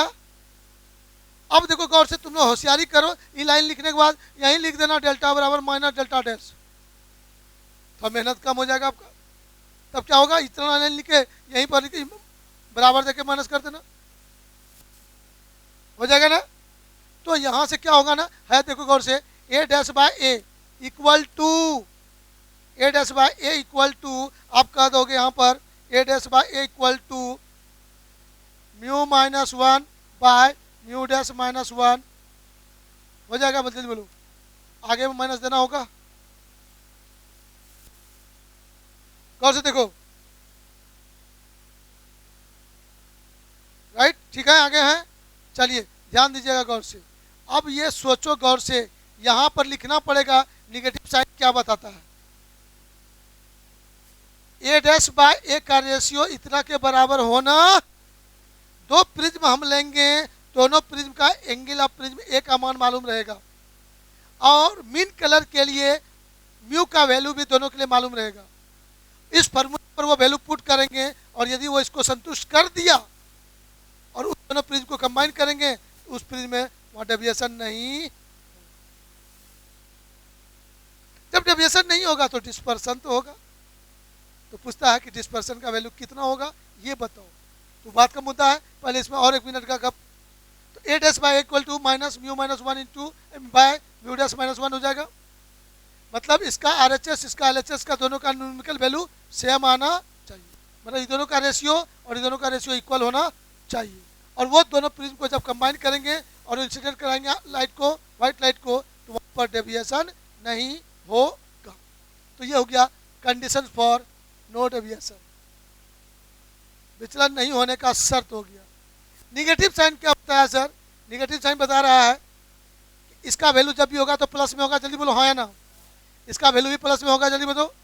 इसका मतलब होगा यहाँ से क्लियर हो रहा है ए डैश बराबर माइनस ए, जल्दी बोलो हाँ या ना।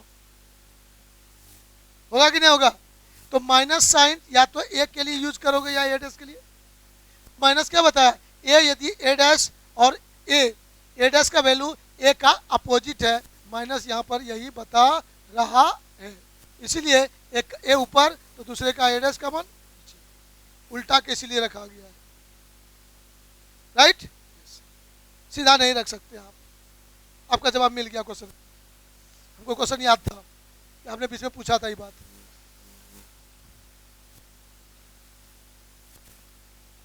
अब चलिए आइए, कहा सर डेविएशन नहीं होगा तो डिस्पर्सन होगा कि नहीं है? तो in this case total dispersion, क्या बोलूंगा मैं? टोटल डिस्पर्सन, या एंगुलर वर्ड जोड़ दीजिए, एंगुलर डिस्पर्सन। तो आपका जवाब होगा theta plus theta dash, theta plus theta dash. तो थीटा प्लस थीटा डैश, यहाँ पर थीटा का मान क्या होता है? म्यू वी माइनस 1 ना, mu v minus mu are into A plus mu v dash minus mu are dash into A dash. याद है ना? दोनों लिख दिया मैंने। अब इसका गौर से देखना, एक चीज आपके दिमाग में होगा, यहाँ पर ओमेगा को इन्वॉल्व कराना है। किसको इन्वॉल्व कराना है? Dispersive power.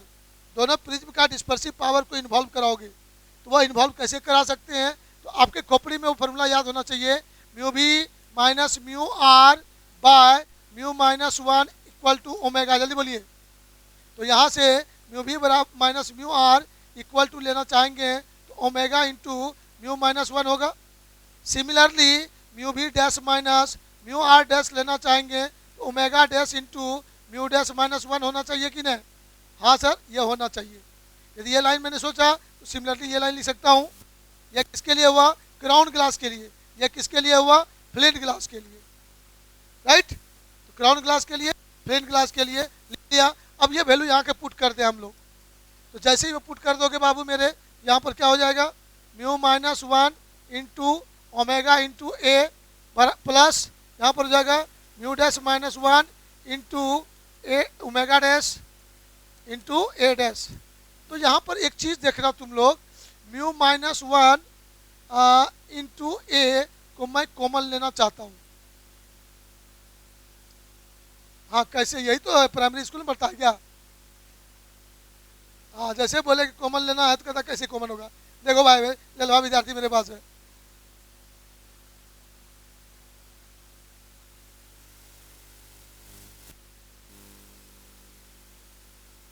ओ, अब कहता बायोलॉजी पढ़ते हैं।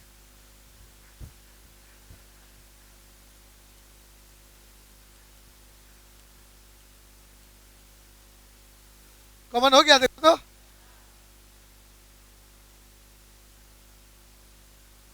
जहां नहीं भी सेम मिलता वहां भी कॉमन होता है।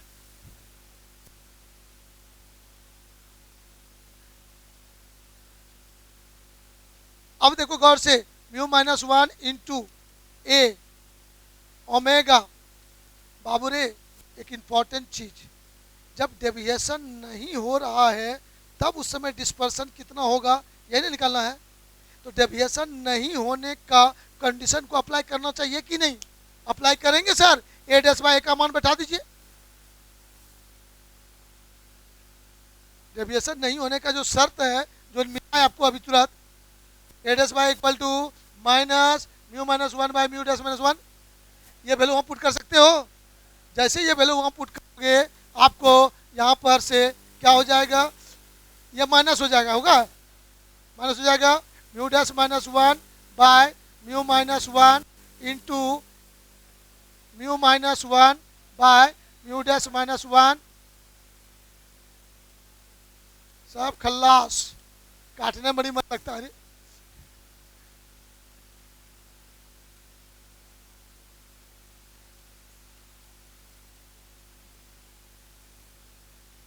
जब डिस्पर्सन नहीं होता है तो उसका शर्त निकालिए, तो वहाँ पर डिस्पर्सन नहीं होगा तो टोटल, सॉरी डेविएशन नहीं होगा तो डिस्पर्सन कितना होगा, उसको बताने के लिए हमारे स्टेप यही हुआ। ये फॉर्मूला हो गया। इस तरह से ये हुआ कि डेविएशन नहीं हो और डिस्पर्सन हो, उसके थ्योरी ये हुए। अब इसके बाद आप लोग खुद होशियार हैं, आपके पास मटेरियल है, केस 2 अपने से सोच लेंगे। हल्का सा हिंट्स मैं दे रहा हूँ, ध्यान से सुनोगे, हिंट्स दे के आपको छोड़ूंगा, वो खुद काम कुछ काम अपने से करिएगा। अब इसमें आ जाएगा यहाँ पर दूसरा नंबर में क्या हो जाएगा, गौर से देखना। डेविएशन होगा लेकिन डिस्पर्सन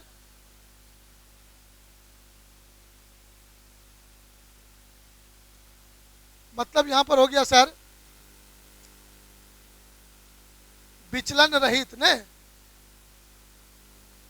न, वर्ण विक्षेपण रहित, वर्ण विक्षेपण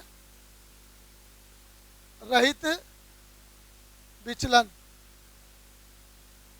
मतलब यहाँ जैसे ये लाइन देखोगे क्या नहीं होना है, वर्ण विक्षेपण, डिस्पर्सन नहीं होना है। तो डिस्पर्सन नहीं होने के लिए angular dispersion theta plus theta dash बराबर कौन सी कर दोगे, यहाँ पे एक लाइन भाषा में लिख लेना। क्या लिखोगे, थीटा प्लस थीटा डैश बराबर 0 होना चाहिए। किसके लिए, डिस्पर्सन नहीं होने के लिए। ये लाइन लिखकर तब ये लाइन लिखोगे तो यहाँ पर हो जाएगा theta equal to minus theta dash होगा ना। अब देखो थीटा और थीटा डैश का मान आप लोग है ना, क्या है बोलो जल्दी से, म्यू, बोलिए, म्यू भी minus mu are into A equal to minus mu B dash minus mu are dash into A dash, confidence के साथ। और अभी कुछ देर पहले इसका वैल्यू आपने देखा था, है कितना किया देखो तो, ओ बहुत ज़्यादा हो गया। म्यू भी माइनस म्यू आर बराबर ओमेगा इंटू म्यू माइनस 1, इसका मतलब ओमेगा डैश माइनस 1 इतना। चल जैसे ही बात हम पुट करोगे आप तो mu minus 1 into omega into A equal to mu dash minus 1 into omega dash into A dash. तो सर यहाँ से एक बात क्लियर हो रहा है, A dash by A equal to, A dash by A equal to आ जाएगा, डिवाइड हो जाएगा minus mu into omega by mu dash minus 1 into omega dash. This is the condition for no dispersion, dispersion नहीं होने का शर्त हो गया। तो जैसे डिस्पर्सन की बातें आई, देखिए फॉर्मूला में ओमेगा इन्वॉल्व हो गया ना, तो फ्रिजिंग के पदार्थ का लक्षण है, उसके कंडीशन में ओमेगा हमारा इन्वॉल्व हो रहा है।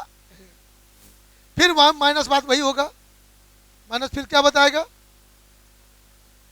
माइनस बताएगा कि दोनों प्रिज्म एक दूसरे का उल्टा है, रिवर्स रखेंगे उसको, ठीक है ना।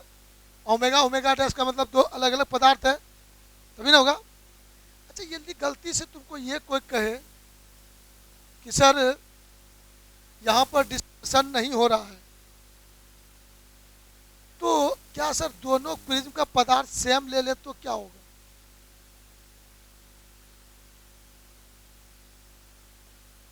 दोनों प्रिज्म का पदार्थ समान ले ले, ओमेगा सेम होगा ना, तो ओमेगा दोनों कैंसिल हो जाएगा, है ना, म्यू भी कैंसिल हो जाएगा।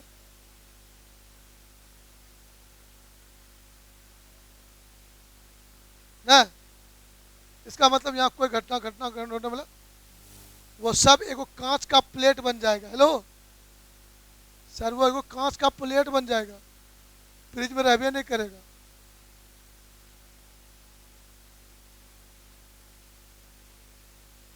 है कि नहीं है? तो वहां वर्ण विक्षेपण की घटना नहीं हो, मतलब कांच का एगो प्लेट बन जाएगा, ये फ्रिज में रहेगा ही नहीं, ये सब ऊंचाई एक कांच का प्लेट बन जाएगा ये। अब इसमें यदि लाइट को इंसिडेंट कराओगे तुम, है? अच्छा, अब हमारा होशियार से बच्चा कहता सीधे पार हो जाएगा।